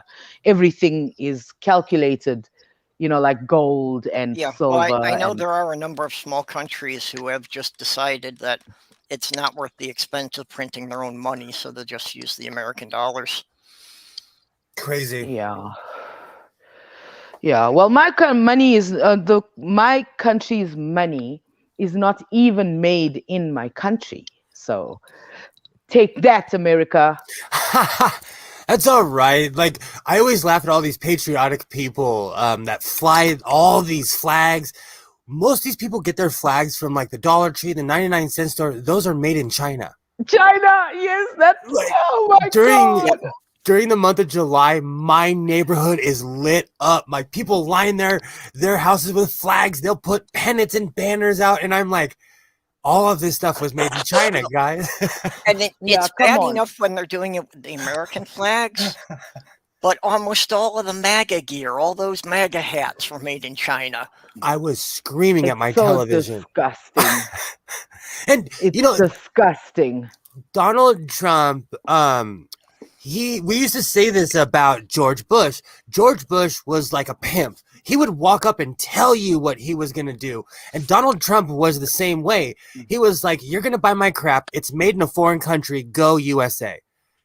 And then you say, make America great again. Like, don't get me wrong, right? I like Donald Trump. I really What? do. But yeah, no, it's not like that. The thing is that he doesn't know how to do what he wants to do. You can't tell me you want to make America great, but all your gear, all your apparel is printed in another country. Why aren't you giving it to American textiles to print your stuff? Before That's you go just off, wrong. Jenny, before you go off, remember that Donald Trump is looked at as a famous person like Arnold Schwarzenegger is, just how he's idolized in other countries. People didn't have to live under his dictatorial rule. And the fear of being murdered by his goon squads. Canada's money is from Australia. What? Dick Dawson said Canada's money is made in Australia. Crazy. Well, my money is made in Canada. My money's made in San Francisco, Virginia. Okay, so that's why the Canadian money is printed in Australia, because their presses are busy making the South African money. Capitalism. Now that's capitalism right there. Pointless. Canada actually has a lot of stake in the country. They brought their cannabis expertise to our country. They built a plant there in Cape Town, and they are going to manufacture the CBD oil here. That's because big apparently business. South Africans have no skills and no know-how and no hands to actually do the job. 45 million people, 45% unemployment in the youth alone. And we have no hands, so we will call the Canadians to do the job for us. That's crazy. Yeah. Hi, Dick. Sorry. And to answer what Aunt Jer said, sometimes I feel like that Nigerian prince that just wants to give his money away and no one wants it sometimes. Yeah, but I mean, the Nigerian money is not worth much. No, I one of the reasons I joke so hard is because my father was from Savannah, Georgia, and we got these very extensive blood tests. Somebody who's a professor at the Ohio State University. And the only reason I don't say his name is because his name and my name are the exact same because we're in the same family. He earned his PhD on figuring out where our family's from, and we're Nigerian. And because I grew up around motorcycles and certain types of people, it made a lot of sense. And I giggle about it. I always giggle about it. Will, if you're trying to give your money away, Why are you not one of my Patreon subscribers? Yes, damn You it. know, you can subscribe to me for $1,000 a month. I can work with that. That's American dollars, hey? Yep. Convert that to your money and send it that way. Settle. Oh, my Well, see, cheeks hurt that's now. my My real cheeks plan. If I can get Oh. one subscriber for $1,000 a month, then I can dedicate full time to YouTube. Damn right. Damn right. And you know, if you convert $1,000 into my money, it's 15 grand. Wow. I'd be fucking rich if I had $1,000 a month. There I was would be. recently Yeah. there was recently someone, I think, was it on Twitter or Facebook, where they said, "Oh, in my country, $20 would be blah blah blah, a lot of money," and someone sent them $20, and they showed that like $20 was like $1,000 in their country. I have to look that Wow. up now. I can't remember. Well, I can certainly believe that in some of the, even in some of the countries in Southeast Asia, I've, seen people do that and just showing what they could buy with $20 American. Oh yeah, Yeah. and I don't I'll want to get go. about 400 rand in my money for 20 That's bucks. why I always Yeah, go off but about. I mean, yeah, like, $20 American, and they can buy all the groceries they need to feed a family of 5. And yeah, I can also do that with the money because that's how the living is here. Your money is, it's worth a lot. that meanwhile, in California, $20 wouldn't get you 5 feet. Gas is like almost $5 a gallon. $5 a gallon. A gallon is like 4 liters.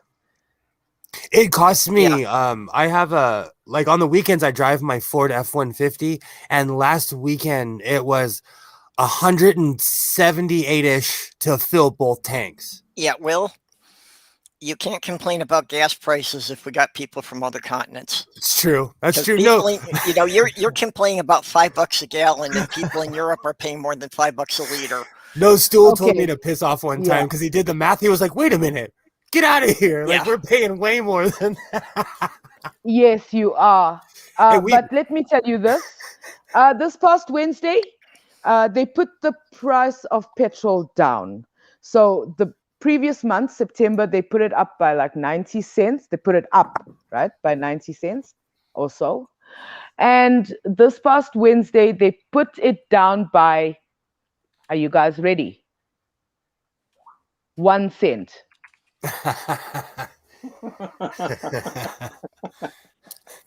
And they had the gall to announce that on the news. 1 cent. If I was going to do that, I would say, you know what, guys, just pay the same price. It's fine. Just for this month, if we're not changing the price. Fucking down 1 cent.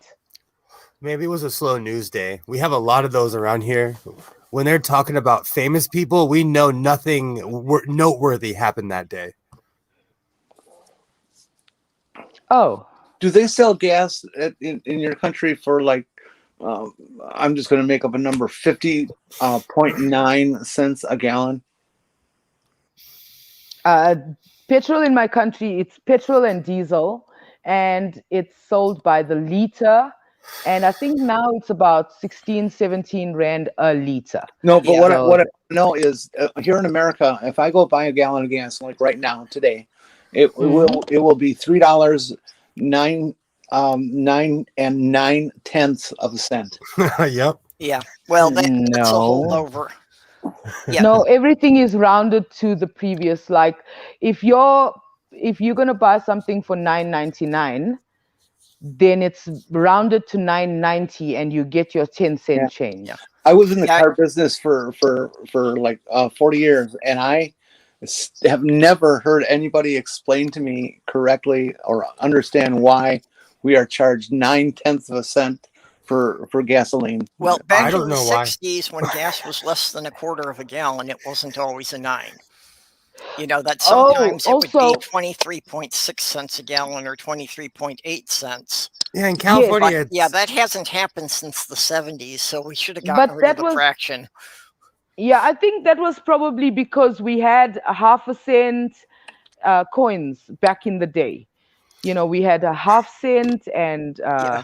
But in the Wow, US, it like, was only gasoline. You didn't see anything else in fractions of a cent. It was only gasoline. I'm too and then ripped how to do did the you math. get your change? Hey, Dick. Well, they did have to round it down if it came to a fraction of a cent, but The the first time, idea the was first if you time I ever bought a full tank worth of gas after getting my license and had my own car, it was $3.75. yeah, I had a 78 Trans Am, Jen, and I think it cost me about $6. my old well, Ford I remember Ranger. when I was a kid, riding with my mom and, digging in the seats for all the loose change so that she could put a couple of gallons in because it was only like 35 cents a gallon. When my first car I had on my own was a 1983 Ford Ranger. I remember I had a girlfriend that lived in the city of LA. I remember telling my dad, like, hey, I need $5. $5 filled that tank where I could go 85 miles round trip. I remember back Good in old the days. day when I put $5. I think Big. it was something like 89 cents a liter back then. I'm talking like 1992. It was, yeah, and $5 would get us about 80 kilometers of ride. So What it were was you nice. driving? No, I wasn't driving. It was somebody else driving, but it was a VW Passat. Oh, awesome. Okay, yeah, nice car. Nice car. Love them. Love them. And there was a hole in the floor where I'd be looking down and watch the road go underneath. Yeah, That's funny. and I hate to say it, but yeah, that with the conversion to liters to gallons, 89 cents a liter is probably about how much I paid for gas this week. No, you didn't. Gas up in your neck of the woods is three. Yeah, but 89 cents a liter, and there's almost 4 liters to a gallon. So am I paying more than that? Yeah, I actually paid less than that because that would be like $3.80 a gallon. I'm too ripped to do the math, but in California it's like 4.731 or something like that. Like we're like on the cusp of 5. They know we're gonna riot at $5. The lowest I have ever paid for gasoline. Okay, you ready, kids? Was in 1971 down in Waco, Texas, 16.9 cents a gallon. Holy shit, I wasn't even born then. Yeah, well, right now we're just fluctuating around the $3 mark. That there's a couple of stations that are a couple pennies over, and you can still find it for like $2.98, $2.99. Wow, a gallon? Okay, but you're riding around all this gas out to look for cheaper gas, guys. Come on. So, Dick, what are the gas prices in Canada right now? Oh my God! Where I live, and it's a little bit of a tourist sort of. Yeah, well, that would be nowadays, Andrew. You're not wrong. But up where I live right now, I just filled the tank of my friend's Subaru Legacy, and it was $1.54 a liter. Oof. Dollars. So easily $6 a gallon, right? Okay, Easily. I won't complain there is still anymore. a conversion involved there because Big time. Big time. Yeah, a U.S. gallon is bigger than a Canadian, or a Canadian gallon is bigger than a U.S. gallon. True, and there's Canadian also gallon is like 4.5 liters, and a U.S. gallon is like 3.8 liters. So which means our petrol is still cheaper than you guys because it's about yeah, but hold on, we're missing a factor here. $1. We're missing a factor though, because I mean, like where Purple lives right now, minimum wage would be 2/3 of what we get paid, and yet we're only paying 90 cents or maybe whatever on a gallon more. There's more factors involved here, right? Yeah, you kind of have to figure it out about cost of living versus average income. Like somebody. Oh, sorry, Godless. Somebody in my area is getting paid an easy $17 an hour to flip burgers. Oh wow, I want to move today. That would never. We just got $15 an hour, but quite honestly, just in my neighborhood, you have to make at least $140,000 a year to live around here. And I don't know how people do it anymore. I don't, like, honestly. I live in one of Also- those areas too, Godless. I'm in like one of Canada's little Monaco areas. And I, being a single parent with an autistic kid, I have a subsidized home and whatnot. So I can make ends meet, but I don't understand how other people can. It must be a nightmare. It just must be hell. Oh, I'm in the exact same situation. And I'm lucky because I own this house, and I feel bad because when I drive around my neighborhood, there's for sale signs everywhere. Because as COVID is, you know, like it's the have and have nots, and people are losing money left and right in America right now, and it's sad. It's really sad. And I'm sorry to say, but like 3 years ago, I was still struggling in this life, you know, barely eating every day, and you know, it was very difficult. But as COVID hit, everything was okay for me. You know, I never had to worry about food or a roof over my head or things like that, especially with COVID. It was very bad. Oh, it is still very bad. But I have been very, very fortunate in this time. 376. Californians would like drive wherever you are just to pay that. It's gross here. It's gross. But like sorry, I said, wanted to say also, this country has like I don't know how to say it, but they're not normal petrol stations. You know, they don't belong to a franchise or something. Somebody opened a private station and they sell it a little bit less than the big names. Yeah, so an independent owner is not part of any company.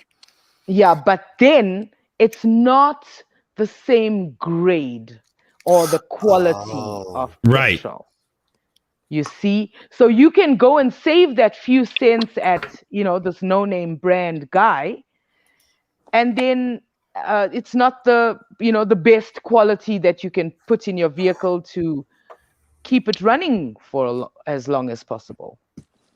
Right. Here it's like the exact opposite. I ride dirt bikes, all kinds of fun stuff. When you get out in the middle of the desert, when you start getting out into like no man's land, there's gas stations that are privately owned. They know they have you. If you're pulling into their gas station, they know they can charge you whatever they want. It's really sad. Like I said, we get price gouged here all the time. I unfortunately have to buy premium gas. And I hate what they've done with premium gas.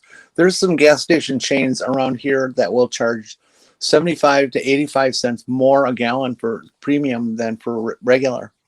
And then there's other areas where they'll only charge 50 cents more a gallon for premium over regular. And it just pisses me off that there's so much range at the same time for the same product. Do you guys not have like a how do you say that word? Regulators? Yeah. Don't you have like regulations? No. No. Oh, Jen, over here, we're doing $1.50 some a liter for 87. But by the time we get up to 91, and I mean, I've had a few good BMWs and a few Porsche 944 turbos and a couple of 928s and stuff. I mean, that stuff is costing us $1.70 some a liter, easy, no problem, and that kills you. A BMW is a guzzler. It just well, especially the ones I buy, like 740s and stuff. And I mean, I'm a sports car guy, right? I know that I'm going to get hosed on the fuel. I don't care. Well, I didn't go for the 750, right? I didn't go for the 12. I knew better, But still, I mean, and those are the kind of cars where, oh my God, if you don't have an extended warranty, as soon as you hear it chug, you sell it to the next one. Oh man. That V8 on that car was such a profitable motor to work on. It was so bad, so often.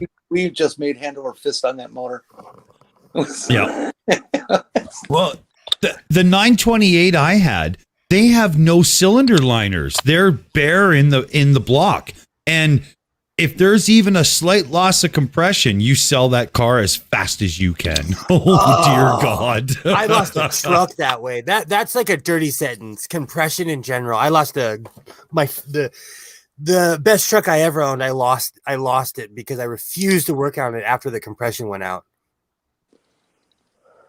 Well, once you're losing compression, it's over with. It does. I wouldn't bother doing anything either. No, unless it's a historic good engine, like something worth saving, you move on. Oh yeah, it's over. Oh yeah, Oh yeah. I prefer to buy big gas guzzling trucks. Old Ford truck standing there. It's very rusted. It's got. I think that they had a couple of these old Ford trucks, and it's It's completely rusted. It needs restoration, and yet people who, come here, they see it as like a little tourist attraction where they climb on and they take selfies with it, and people want it. People, like car lovers. I would love to take it and like restore it because it's one of those old, and it runs, but it's just standing there. What car is this? And it's not a car. It's it looks like a very old Ford truck. I would say it's probably from the 40s or 50s. Oh, awesome! Oh, cool. I was about to say, I have a rust bucket, but it's a 1988 Ford F-150. Well, better than having a 2008 with that 3-valve engine. Oh, man, they hit 100,000 miles. You might as well rip that thing out and put a new one in. Oh, the 88's they're junk. The 88's a beast. It's an absolute beast. And like, I replaced the motor. It has an aluminum radiator. So it's, I have giant tires on the thing. It's just, it's not a speedster. Well, in Upper Michigan, there's a clearing in the middle of the woods that has, I think, every vehicle my uncle has owned since World War II. That's awesome. That's like my family home in Prince Edward Island, where my mother's from. And there's like 5 generations of people's vehicles out in the back field somewhere by the forest, and it's awesome. I love it. Oh, I would love to find a piece of, because here also you find pieces of land where just vehicles are just left and grass is grown all around it. Oh yeah, I would imagine up in Michigan, the treasures. People ditch cars in the woods when they haven't wanted to get rid of them. My you just go hiking around the woods and you'll find them all over the place. I have an older brother who's about 30 years older than me, and he would always tell stories about, Uncle Rufus has a 57 Chevy in his garage sitting in Compton, California. And we'd always say, you're a liar. You are a liar. The day Rufus died, he pulled up to my house with his truck with that 57 Chevy in the back, full, he had his trailer ready and everything. He literally bought a trailer for that 57 Chevy because he knew it was in that garage. Cool. He still has it at his house right now. and in Michigan, things like that are used for landmarks when people are giving directions. That they tell you you go down the road about 3 miles, and when you reach the field that's got the 1938 Farmall tractor, you turn there. And you'd better know the difference, because if you turn at the 1936 Farmall tractor, you're on the wrong road. I love it. That's hilarious. Oh, wow. We use landmarks like if you hit the lake, you're lost. You have officially left LA County. Well, we used to have when I lived in West St. Paul, the directions were real simple. You're coming out of the St. Paul, you cross the bridge, you turn left on the 2nd Street. If you go off the cliff, you've gone too far. Oh, guys. That's funny. Yeah, because I was literally at the end of the block on the bluffs above the Mississippi River, so it just drops straight down. Oh, cool. We had a guy with we had a guy with one of the AMC Gremlins that was placed on top of a like Silverado chassis or something and looking like a big, huge monster truck. Yep. And that was the one told everybody, turn right there, go down to the flashing light. Because what I did was I grabbed a couple of those, they fold out for traffic and they have the yellow flashing light. And we used to use those for house parties outside my house. So you would turn right at the gremlin that was jacked up into the sky. And then you'd go down a bit to the yellow flashing light and listen for the music. And that was the damn party, man. It was awesome. Yeah. If you're ever in Winona, Minnesota, be absolutely sure to have a pre-programmed GPS for your destination, because there's roads in that town that have 2 and 3 names on the street signs. Wow. Yeah. I'd get lost. Oh yeah. There's a I'd lot be of places screwed. here that First Street and First Avenue. So all the firsts, the streets run one way and the avenues run across. So it's first, second, third, fourth, and then first, second, third, fourth.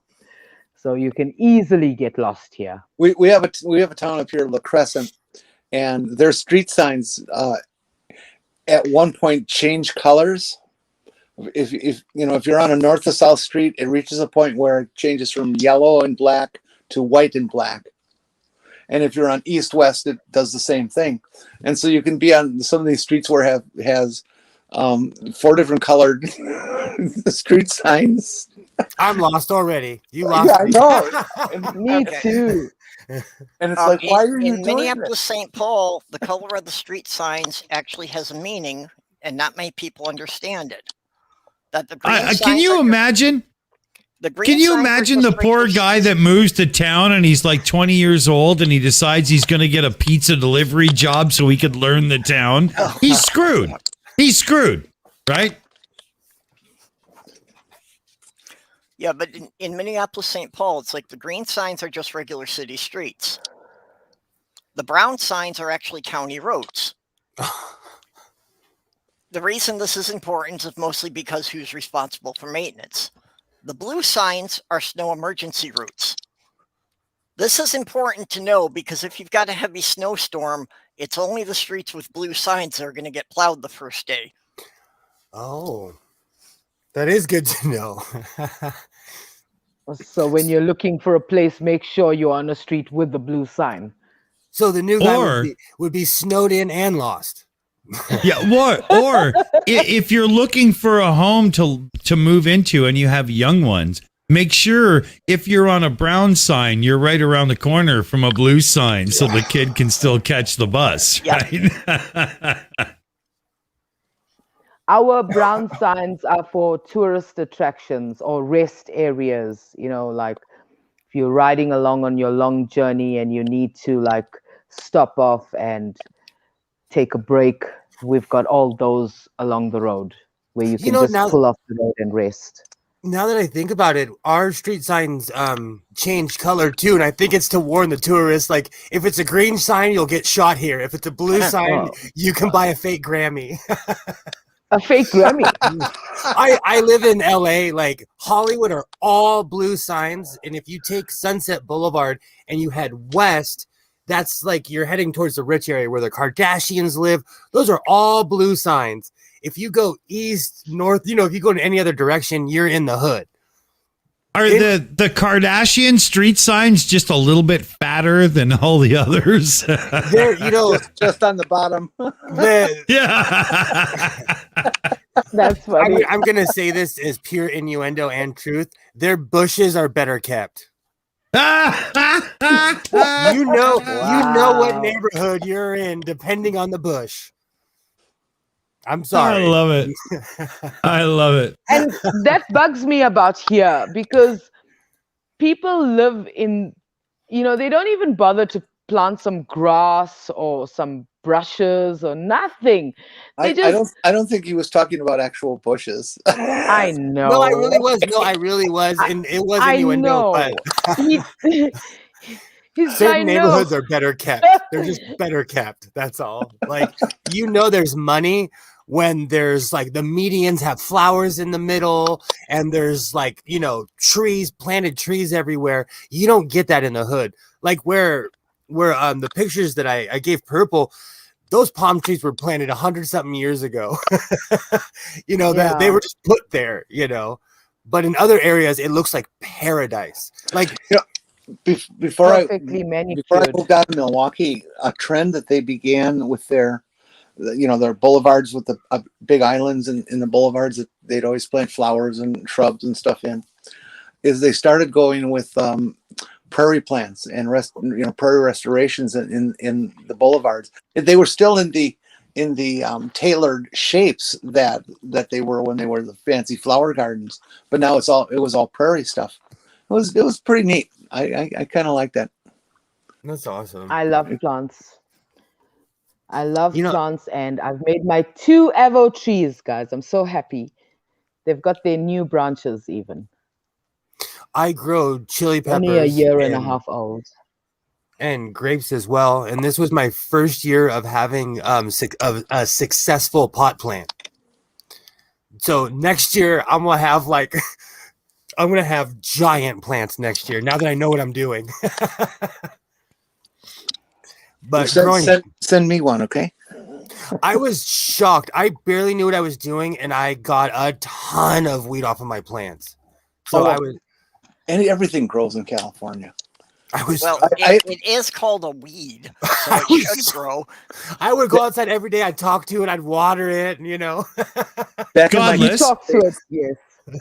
Back in my college Godless, I have a lot of experience in this area. If you ever want to talk. I will honestly. I'll send you a couple questions because I see my issue is more or less just setup.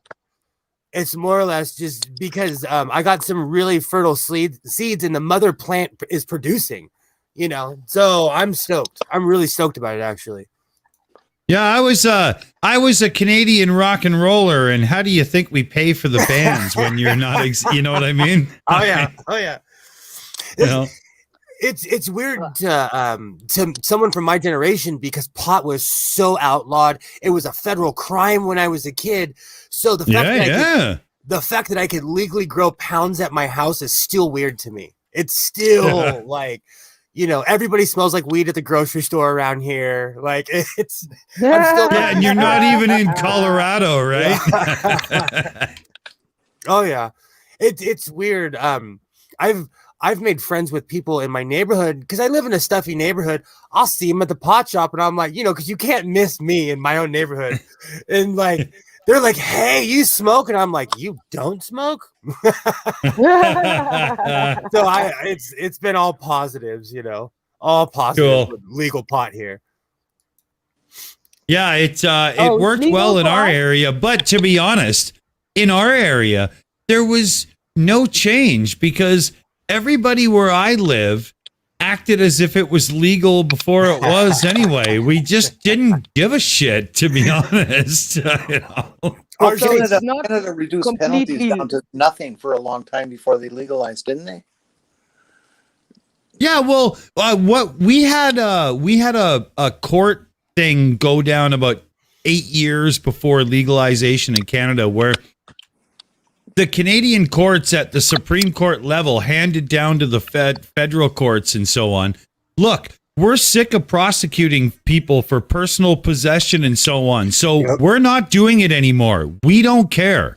And so the government was kind of forced. They were like, we can't stop people from having it anymore, except for like smoking in public, because that's like drinking in public. You know what I mean? Yeah. But so they figured, you know what? Let's do a feasibility study. They looked at the tax dollars and they were like, yeah, we want that. And that's how it happened, man. You know? I heard that Minnesota is going to start to try for recreational now. I would hope so. You know, and it's about time. It's one of the they're not taxing us yet. Sorry, they're not taxing us yet. If they were just to legalize it across the whole U.S., you know, how much would that do for helping the overloaded court systems? Also, not only just legalizing, just decriminalize it. Why must we be referred to as criminals when it's not criminal, there are better criminals out there, like real criminals. Yeah. Concentrate on that. Sal, I was Yeah? a huge proponent of decriminalization versus legalization. I really was. And I'm rolling one right now. Oh God. But I really was until I saw the aftermath of decriminalization. So this is how it plays out as a Canadian, and I pay attention to this kind of thing quite a bit. Number one, we now have a breathalyzer for people smoking pot and driving. Now, I've been doing that since I was like 15 years old. So, you know what I mean? Like, for me to now have to worry about like blowing a reefer and then going to the store to get like diapers for the neighbor or something, it's kind of a joke, right? But at the same time, I can now go to the store and grab myself an ounce of good reefer for like $95 Canadian. And even in Canada, like after 9/11, the borders shut and we weren't able to export our pot as much as we used to before down south. So our prices dropped from like 200 an ounce down to like 150 or so. But even still, my recreational prices have gone down even more with decriminalization, even including taxation. We have the exact same laws. I never knew it was legal to smoke in your car. The cops, when pot became legal, they made an announcement. They're like, it's now illegal to smoke in your car. Every pothead in California was like, it was legal to smoke in your car? Oh! Yeah. We never, basically, they couldn't charge you because That's right. And now it's considered a DUI. You're driving under the influence. So now Godless, it was the same up here. The only way they could charge you was if they found pot in the car. Yeah. So if you were driving down the road smoking a reefer with your buddies and somebody threw it out the window, unless they went back and found it, you were going to drive away because they had no way to charge you. Yeah. Okay, And I have you're a story about that. My friend and I were rushing. We were late to open the business that we had at that time, and both of us were smoking. And she was taking a drag and I was taking a drag. We were passing it and we didn't see the cops. Next thing, they pull up behind us, pull us over. When we rolled the windows down, they were just hit by smoke. So they say, okay, where's the smoke? And she had killed it in between her fingers. And she had it in her hand the whole time. And she says, I'm so sorry. We just took the last drag. And then he said, okay, do you have any more on you? And we said, no, but we did. And he said, okay, off you go. So that was good. That's the same thing that used to happen to us. Sorry, Jen. I just need to say something. I'm going to be a bit of a killjoy here. If you're smoking pot and driving, you are as bad of a motherfucker than somebody who is drunk and driving. Nope, I drove from my house. I don't drive. It absolutely reduces your reaction times. It absolutely reduces your perceptions of your traffic situations. I agree.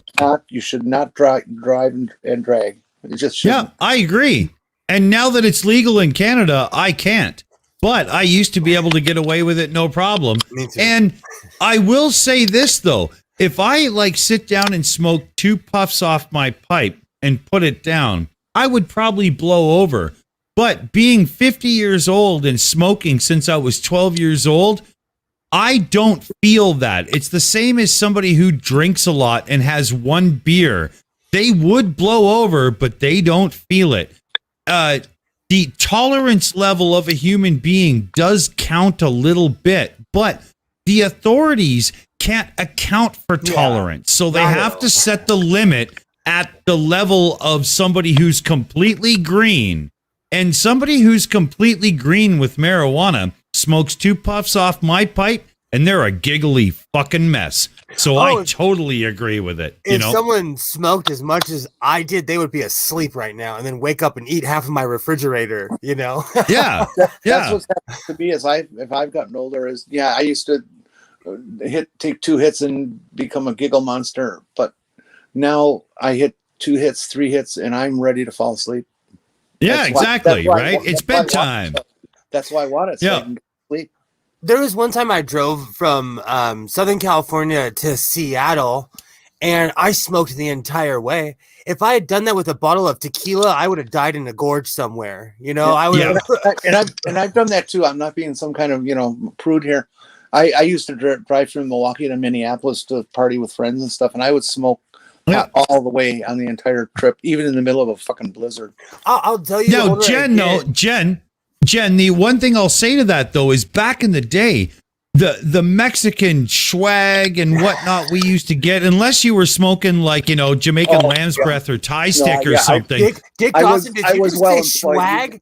Heck I- yeah. Keep that word. Sorry, Jenny. Keep that word alive. No one knows when I say that. They think it's the other swag. No, it's crappy pot. Sorry, Jenny. Godless, I got you, brother. I got you all you the way, made me man. feel good. You made me feel good Yeah. when you said that. When Oh, I was But younger, you know what I was very well employed, and I never smoked Mexican crap. Never, No, ever. but you know what I mean, Jen? Like back in the day when people, there was a lot of that going around, right? And people could smoke one of those and drive and probably be okay because you needed 4 of them and stuff. But So, when I go- nowadays, with some of the high-powered stuff we got, when it becomes legal and you got greeners going into the store and they're not really, they're not lifers like we are and whatnot, those people get high and they should not be behind the wheel. I couldn't say that strong enough. You know what I mean? It's one of those things. It's some people can hang and some people can't, Yeah, man. Yeah, man. When I was younger, like I would come home from a party, I'd have to pass inspection from my mom. Like if I was stumbling or something, I'd get socked. Or if my breath stank or something, So you had to master your high back in the day. I'm feeling a podcast coming on. Pot smokers then and now. Yeah. So true. So true. I can Right? remember sitting there in a friend's living room, stoned off my fucking gourd, and just having to say to myself over and over and over, "You're only paranoid because of the drug. You're only paranoid because of the drug." For me, that was the other stuff. That's why I stopped doing certain That's stuff. awesome. Oh, Actually, godless. I used to smoke on my way to the taxi. I'd leave home with my full joint, and I'd walk because it was about 500 meters. I'd smoke half the joint and then hide it behind the stop sign, and then go to work. And then when I come off the last taxi, I take my joint and light it and walk home. So I've never been paranoid about the police or anything like that. I look so like a person who's not doing anything. Like I like to think I hide could in- Oh, sorry. plain sight. Yeah. It really the whole marijuana thing, how it became like, the devil's thing and whatnot. If you go back and look at what the 3M company did through propaganda and payment towards the government to keep, hemp out because the 3M had the pulp and paper thing going on, Mhm. it's I a heard really about that. big, it's huge story. It's huge. And the whole weed is bad thing comes from 3M fighting hemp. And also, Yes. when weed became legal here, there was a certain company from North Carolina, Marlboro or RJ Reynolds, whatever it's called. They make the Lowe's. They're called Lowe's, but they're pre-rolled joints, and they're actually really fancy. It's cool to have a pack of joints in your pocket, But the companies were on it instantly. The second it was legalized, they had a market, something that was marketable within a week on the shelves. Yeah. I'm But I'm sorry, sure but the companies had been preparing for it for 6 months ahead of time. Oh yeah, they had in Humboldt, Marlboro owned. They half were the of it. lobby, Yeah. right? They were the lobby, man. no, I don't want somebody else rolling my joints. I've been rolling my own joints for like Agreed. 20 years. Well, see, And It's not just the actual smoking of the marijuana. It's, it's for me, I'm not just a smoker. I actually am stoned all the time. And that's how I live my life. I am functional. And the way I live my life, I don't need to be, Sal, have that instant reaction and things like that. No, Sal, what you're talking about is the relaxation ritual of sitting down, cutting it up, get the rolling paper prepared, getting it all put together, or maybe it's a pipe. Maybe it's a bong. No. I'm not sure, but it's all about the preparation, because that's your moment where nobody can burst your bubble, and it's all about you and your perfection that makes you happy, and it really makes a difference. I know exactly what you mean. I used to sit down, but all the time. Fresh bag. Yeah, me too. I used to sit down with a fresh bag and roll the entire contents into pots, and you get better as you go along. Oh heck yeah! Yes, I can roll a joint. Part about the first quarter of the joints that I rolled and re-rolling them. Jen, with my vape, I ended up being so good that I can roll a joint in the dark in a moving car. Sal. Can you roll a joint and there's no crinkles in the paper? It's smooth and round like a fucking tailor-made cigarette? Yes. Yeah, and I can roll 30-centimeter joints also. I love it. Big. Is that like I roll like 5 paper J's. 30 centimeters is like a foot. Yeah, okay, but if you look last week, I lit up a joint on here on Purple's show that was literally like this big. and as I was sitting there, I'm like, I don't know if I should have got this stoned. In the middle of it, I was like, oh crap, I'm really stoned right now. But I was gonna say, ever since I started smoking a vape pens, I feel like I'm cheating on my pipes. Because I had this total talk with myself the other day, because I was like, I feel like I'm missing something. It was a ritual of rolling the J. Yes, I'm gonna go sit in my backyard with my headphones on and disappear for 5 minutes. Yes, it's the interaction with the weed itself. It's the preparation, the staging, right? You know what I mean? Because Godless, I started doing my CBD on a vape about 9 months ago or so, instead of getting grass off a dude I knew, right? Mm-hmm. And at first it was working great for me, but what would happen is I would sit down and do the CBD after like 2 or 3 hours on my computer or whatever, my back's starting to get to me and whatnot, right? Or something. And afterwards, it didn't feel like enough until I sat down and twisted or packed the bowl. Yeah. And then everything seemed right in the world. You know what I mean? Oh, yeah. Yeah, man. I'm kind of there right now in a weird way. But this stuff has 10 times the THC, but I miss sitting down and smoking a bowl. I won't even lie. It's the weird calming ritual, or I'm weird. I love going to my backyard in the morning because we have fair weather here in California.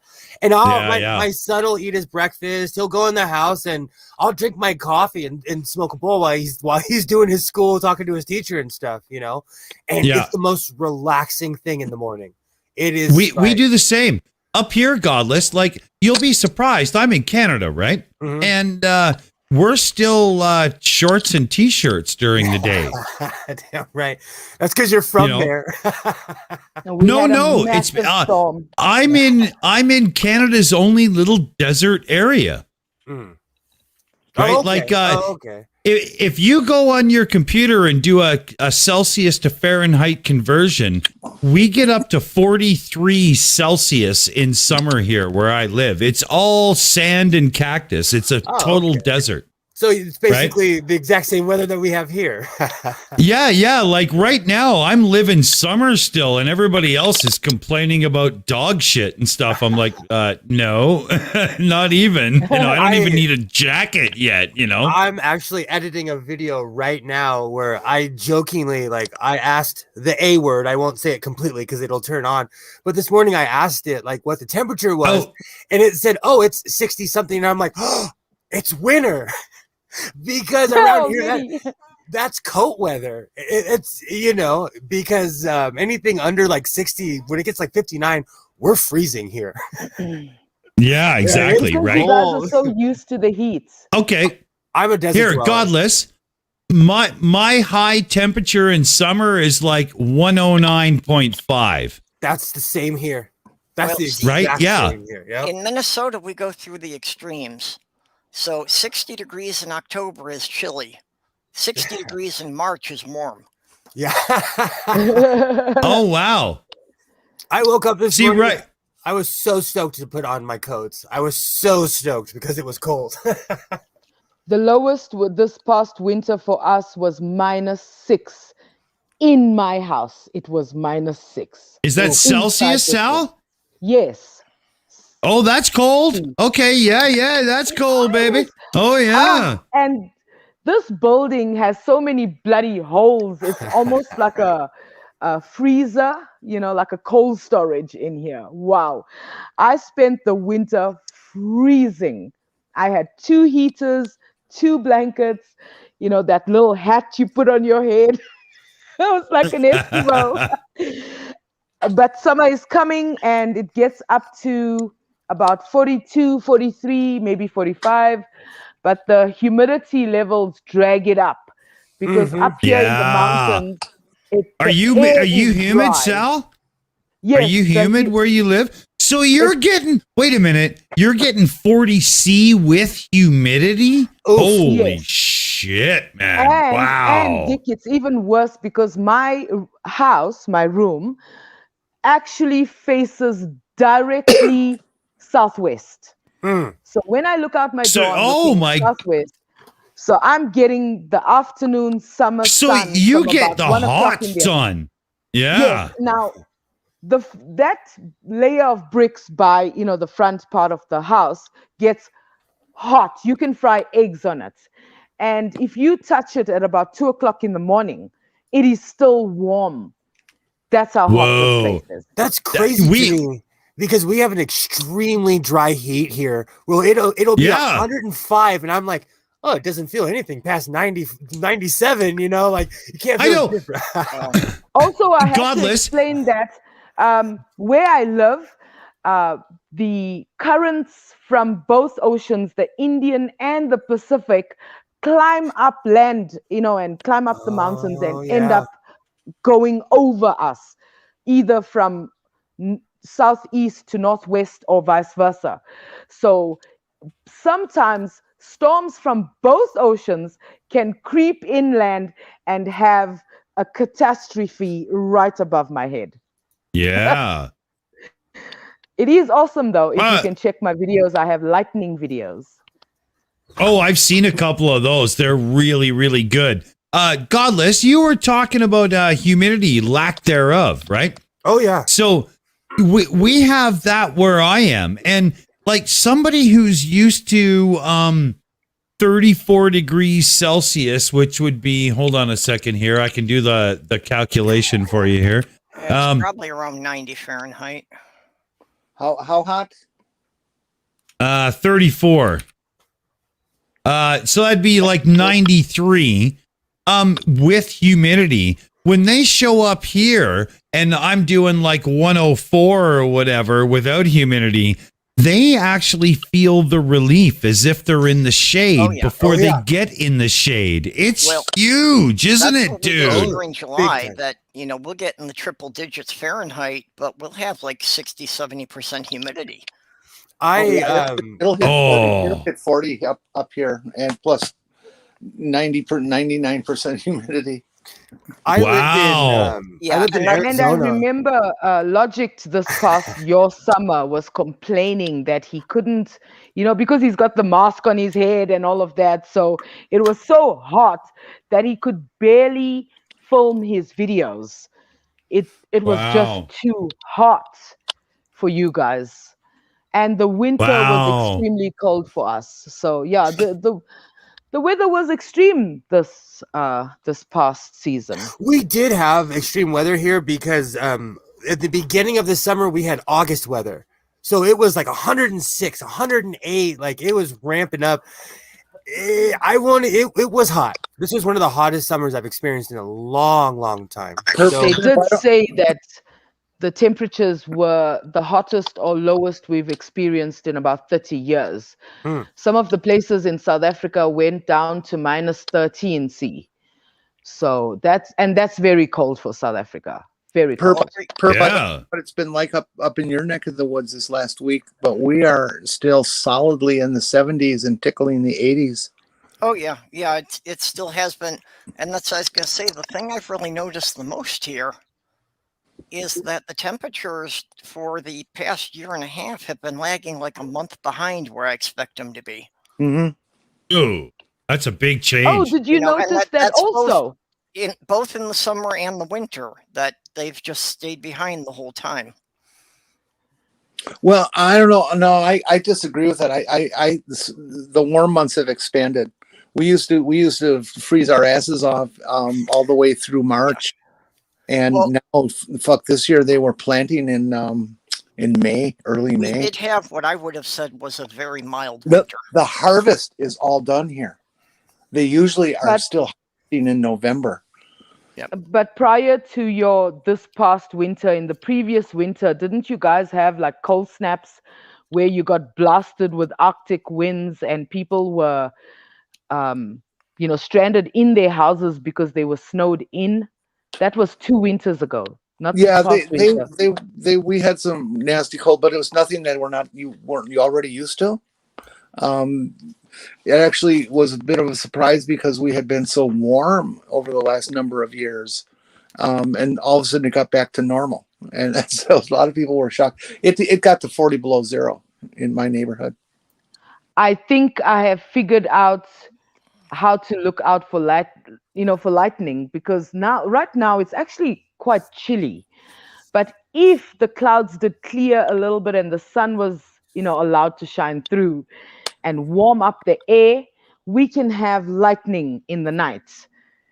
So, Ah, there So you must think be you've that gotten to predicting cold the and conditions warm. for it, huh? No, I'm not predicting the actual conditions, but I'm saying if that would happen, then I would get a chance to catch some lightning. So we Yeah. get lightning sometimes in the middle of a raging snowstorm. Yeah. oh, that's Hey, awesome. Sal. Oh, that must be awesome. Sal, I'd be out speaking there. of yes? Sal, speaking of catching lightning and stuff, has that microphone, the wireless kit, got to you yet? Have you got that? No, I have not got it yet. If I got it, I would have let you know. Maybe it's Yeah.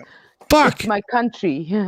I don't Well, know. no, because we recently have a failed package to Purple Rhymes with Orange that just came back to me, and it actually works out okay because I get to put a couple extra things in it. But I've had 2 failed packages so far from my address in the last little while, and we have locally a news report now talking about other people. And it turns out that there was some kind of alcoholic issue with somebody that worked at our local post. And Oh. we have terrible. shitloads. We have literally shitloads of failed packages coming back to my hometown right now. I would be so pissed off. I lost it at the at our local mail service because they lost a package that I paid for. It was express Yeah. mail. And they lost it. And they're like, "Oh, you can go F yourself because we're the federal government. Go F yourself." You know? Why don't you just use the courier then? Because I see in my country also, they found out that the postal people were actually opening packages and stealing the stuff. So, I'd be Yeah, and so see- you know, mad. the courier companies took off after that. And actually, right here in this little center where I am, there's a like a buddy where you just pay some money into the machine. The machine gives you a little locker and a tracking number, and then the people Mm. come here, they take it to the other machine, and then whoever you sent it to just goes and puts in their PIN and opens the locker and gets the thing. So the postal service is extremely unreliable. I won't trust it at all. Well, it's got to that point where I live too, because it's absolutely out of control. We've literally got lineups of people just freaking out because things haven't happened over the last few months. And you know, during COVID and so on and so forth, people kind of need these things to actually work. Exactly. And Yeah. you know, and if I was like a post person that's doing delivery or whatever, that's not exactly a high social job. All you do is drive your thing around, or you're one of the people that walk around. And you know, if you're walking and somebody tries to get close to you, you got a big old mail bag, you just push them off to the side and say, "Hey, get out of my," you know. And I mean, come on. You Well, know, yeah. you get it done, What right? Post You know? Office was having a problem with was not the route couriers, but the clerks at the desks that were accepting and weighing the Well, packages. That was our Yes, problem here too. The person doing the desk job was somebody who is in a lot of trouble right now, and a lot of things. It looks like it was done on purpose, is what the information is. So they would scan something, they would scan another thing, and then start messing the details around just to mess And with this- people. Yeah, but this wounds our faith in humanity, you know? It breaks our I trust had none. in so many, you know, things. You think that people shouldn't do this to other people. But No, I exactly. do have some good news. Good. Talking about the mic, Dick, I do hope that you are able to send it if you get a chance. I mean, you know, like no pressure or anything. But you know Carl Edwards, Yes. Yeah, yeah. always, yeah. So he is going to I like that give guy. me. Yes, he's my homeboy, man. My homeboy. He lives about 3 hours away from me. Oh, hey, if you ever, Oh, if you ever cool. meet him, Really? Saul, if you ever meet him, would you do me a big favor? Give him a Okay, big yes. on the lips for me. Oh, Yeah, he's he's not gonna cool. allow me. But I am seeing him actually, guys, this week. I am gonna see him. Well, not this week. Next week, because today's Friday. So I'm gonna be seeing Sal, him what next day? week. Is it a I'm is it a not- shills day?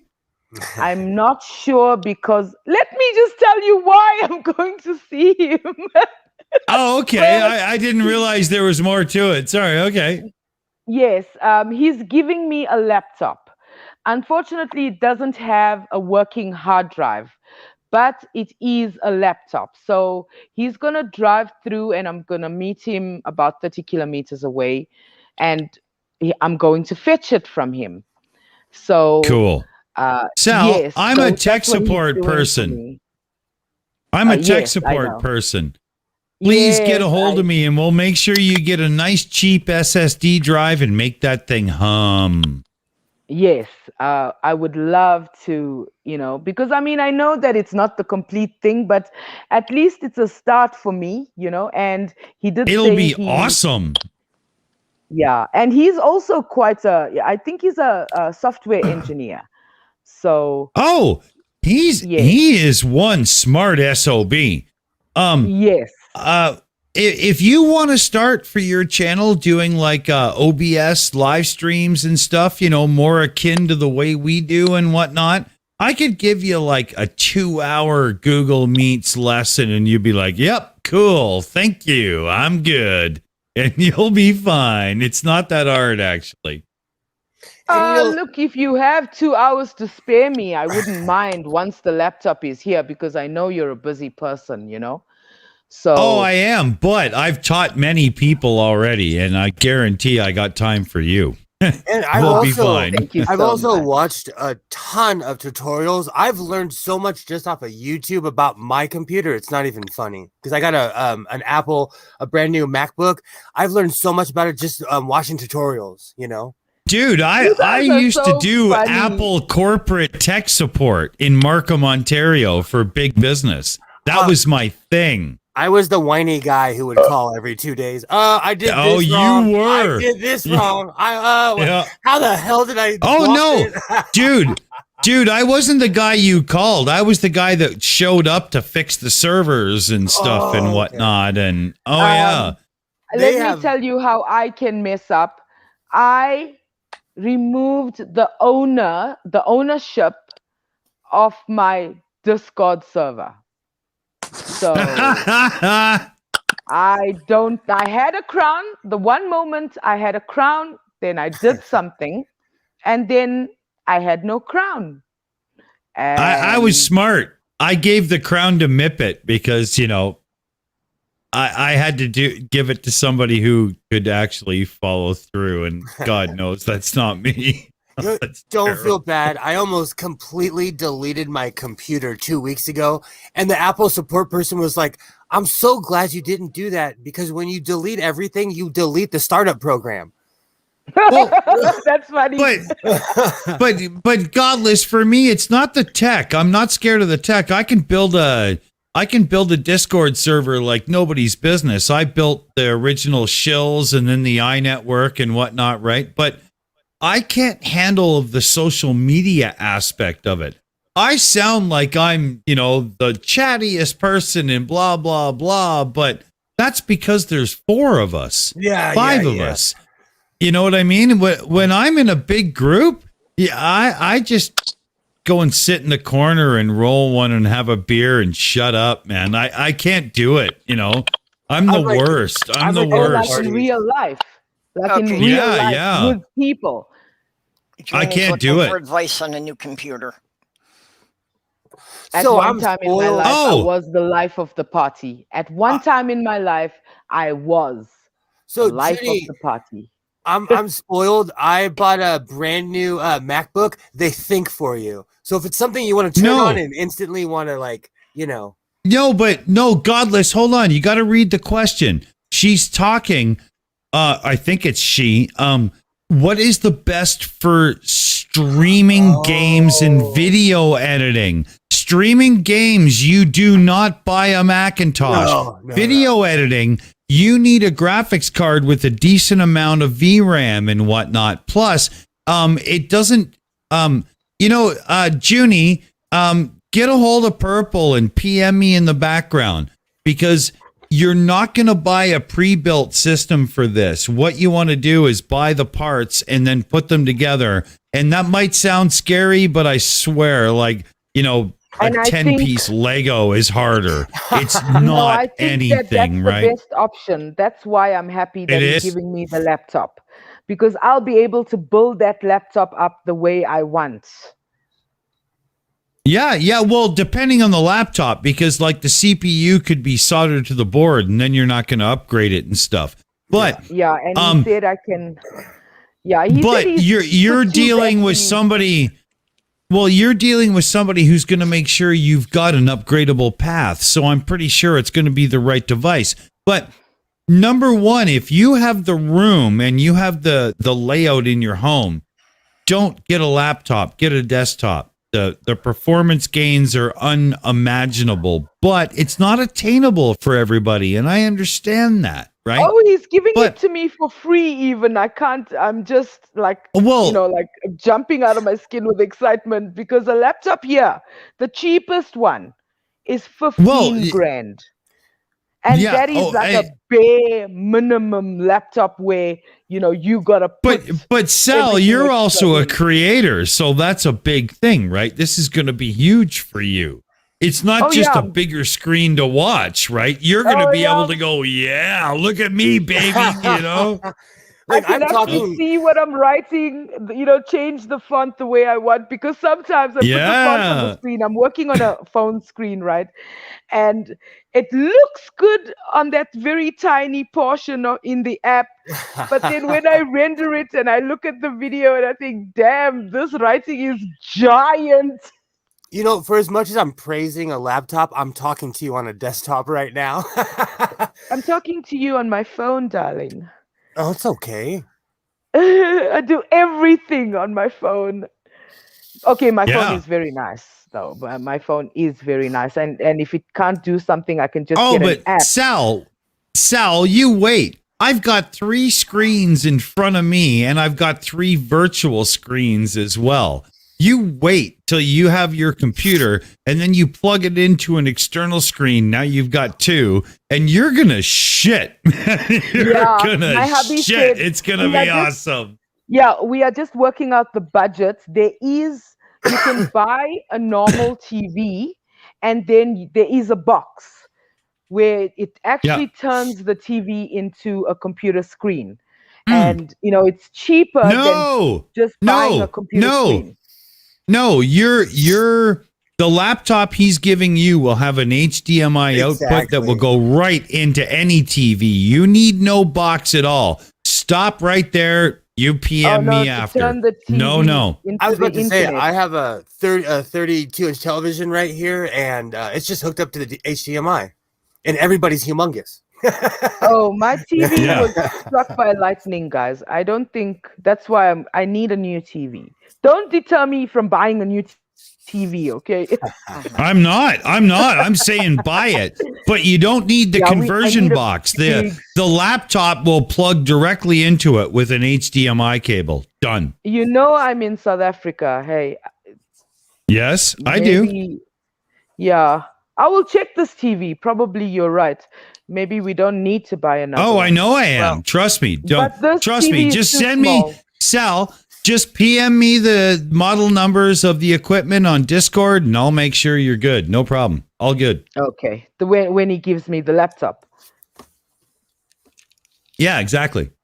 All good. No problem. Yeah, but I so guarantee I will- I'm right already. No worries. So I am going to see Carl Edwards next week and get my I love hands on him. a He's laptop. so cool. I can't wait. You got to give us a shout on Discord, Sal, so I can say hi. All right, I will do that. I've What known- I'll do is I've known Carl since the shills had like 300 subscribers or something, right? He's a really, Oh. really cool dude. actually he was like one of my first few subscribers. He's Yeah, been that watching makes my sense. channel. Yeah, he's Yeah. been watching my videos for like more than 2 years. So I think Yeah, he's he's one a of my cool cat. oldest stick around. People who actually stuck around over the time.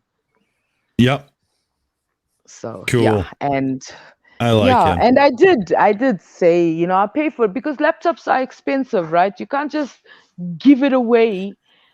Yeah, So they're I did expensive. offer.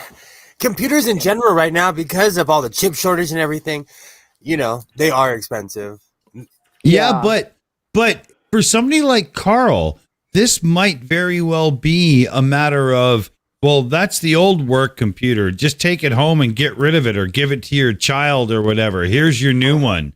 And he's like, okay, here you go. Because that's kind of the think so. position Carl's in, right? Yeah, I think it might be something like that. I think so. Yeah. So yeah, I mean, And- he's very kind to even use his own petrol to drive up to the side. So I said, That's okay, awesome.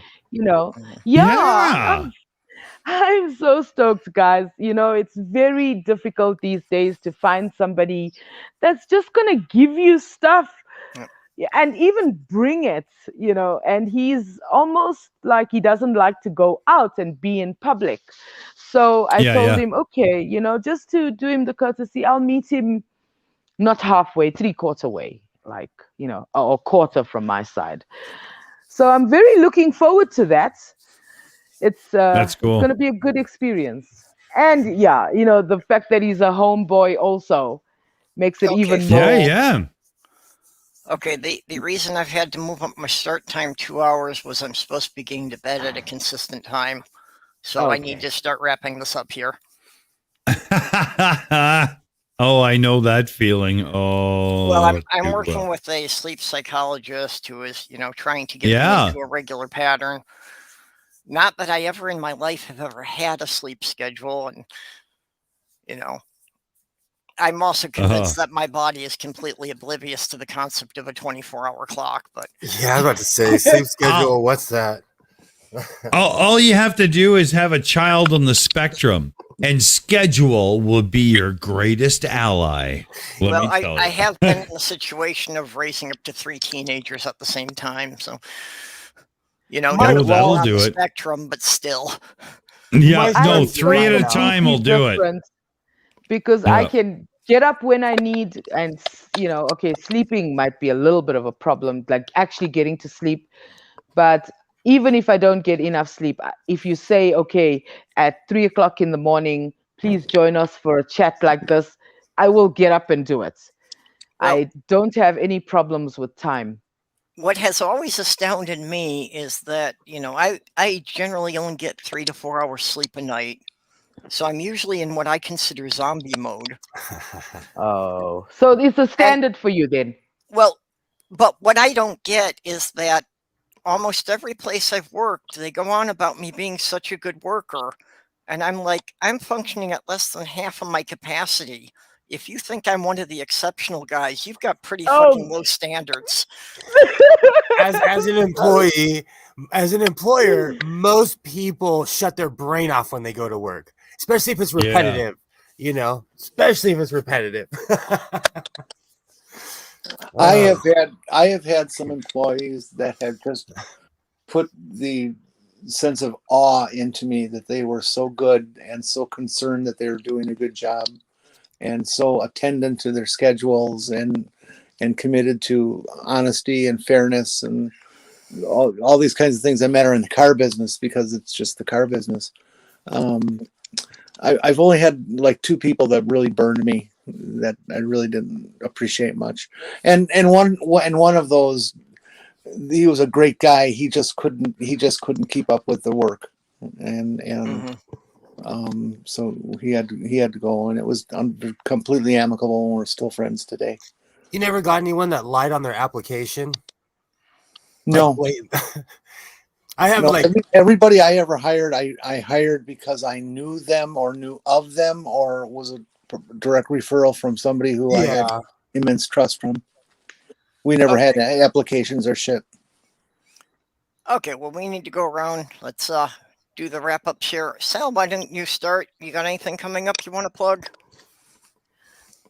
Yes, I did. I do have another lightning video. The other night I spent about an hour filming the lightning, and the video with the stars is coming out, but I'm still working on exactly how I'm going to present the evidence.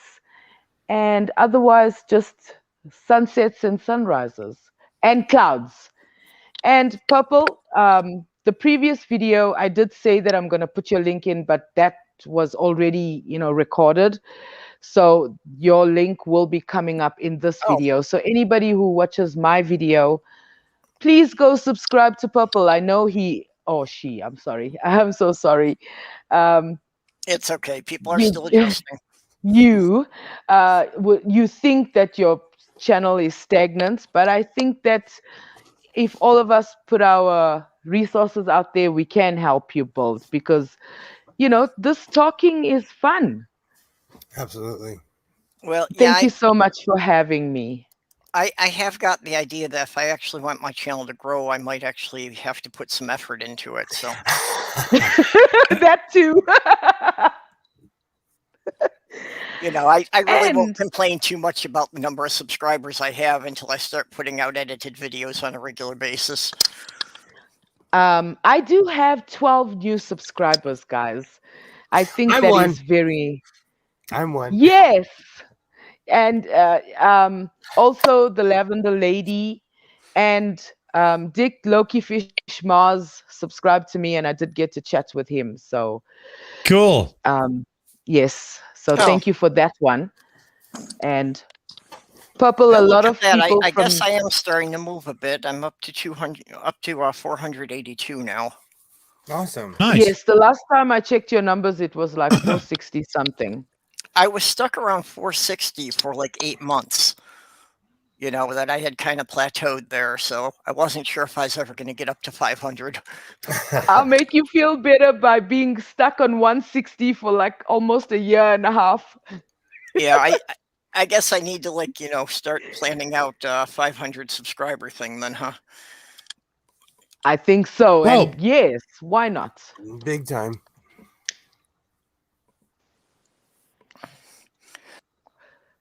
Okay, Jenny, what do you want to plug? No, my butt. I've been looking for a new butt plug for. Amazon.com has a Well, lovely. I know that Saurus is sponsored by Bad Dragon, so if you go to his videos, you get a discount code for sex toys. Cool.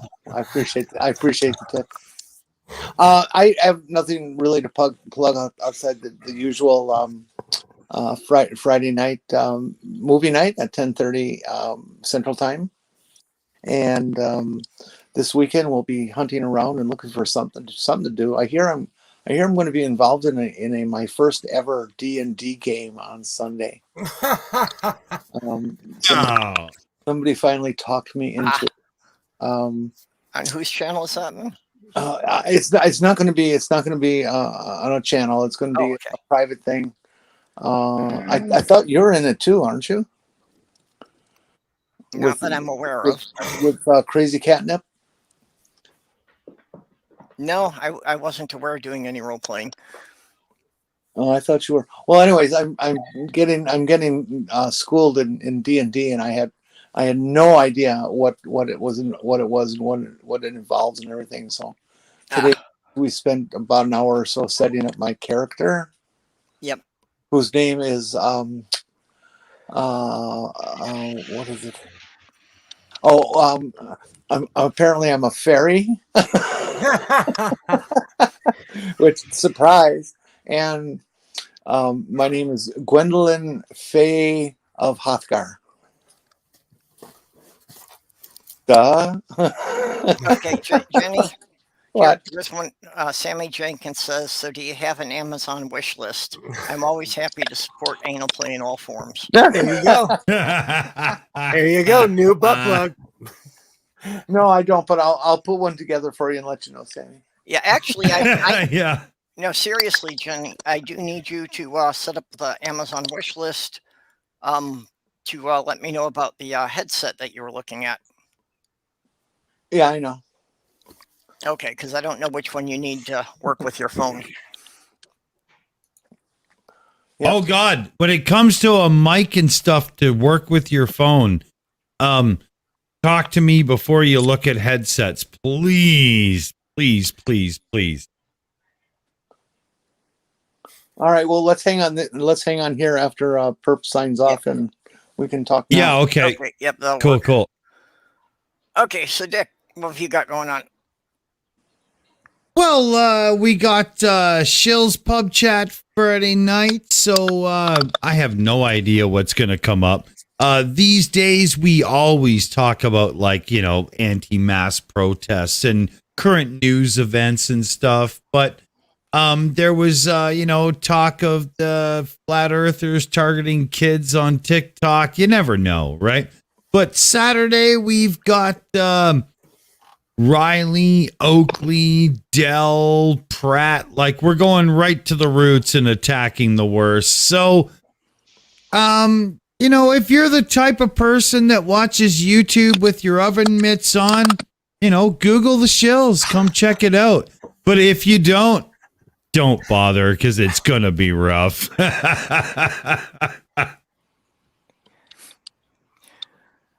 Okay, Will, what you got going on? All right, hold on. I'm Godless Sewing from the Godless Sewing channel. Come check me out at the Godless Sewing channel right now. As we speak, I've been using this live stream to completely distract myself from the video I'm editing right now. So, because I'm drinking coffee, it'll be out within the next 4 or 5 hours. Depending on, well, you know, eventually someone's going to call me. I'll get distracted again, you know. But My newest video is me having the time of my life, talking about all the coats I have. I made something out of my old Buddhist robe. Come check it out, because I was an actual wannabe Buddhist and I had my robes. And I learned a lesson today of why you don't put old sewing string in a sewing machine, because it's everything they tell you is going to happens. So listen to people when they have advice. Don't use your grandma's sewing string in your sewing machine. And What, with that, it breaks and shit. yeah, it's old. It comes apart. But like, I didn't have anything that was Buddhist orange besides my Buddhist orange that is probably like my son's age.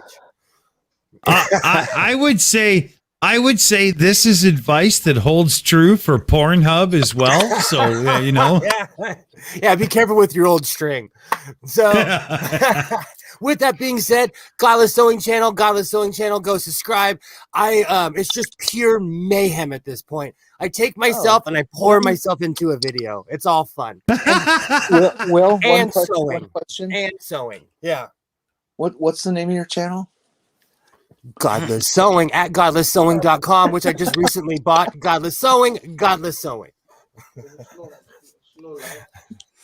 I've got a lot to learn about this.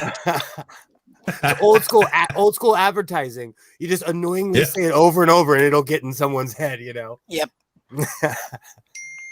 Like for me, I did tell myself that I'm going to your channel, and then it just popped right out of my head because I was concentrating on other things. I was actually excited to take my kid for his ID. And then obviously all hell did break loose when I went to fetch him, and he's at home with me now. So I'm very happy about that. And we did do the ID thing. So I'll go now after I'm done here to check out the channel. What time is it there right now? It's 8 o'clock in the morning. Good morning. Good morning. Yesterday, this time I was already at Home Affairs standing in the queue for like an hour.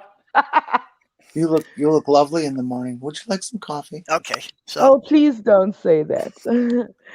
I look terrible all the time.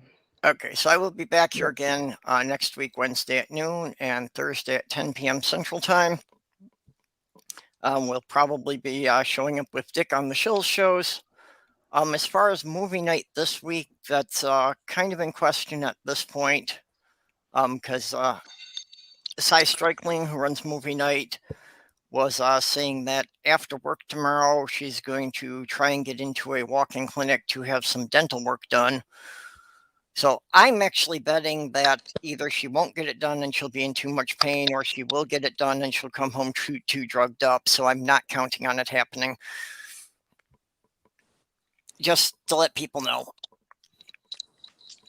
So, And but my for the problems best, then. are the worst. Yep. Yes.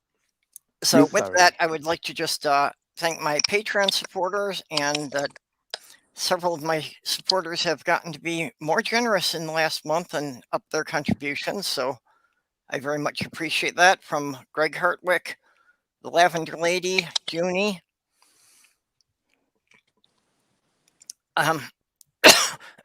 excuse me, Robert X, Ox, Vonrick, and X from the Utah Outcasts. So I appreciate it. All your help, people, of just, basically covering the things like the StreamYard subscription and such for me. So with that, we will say good night. Good night, panel.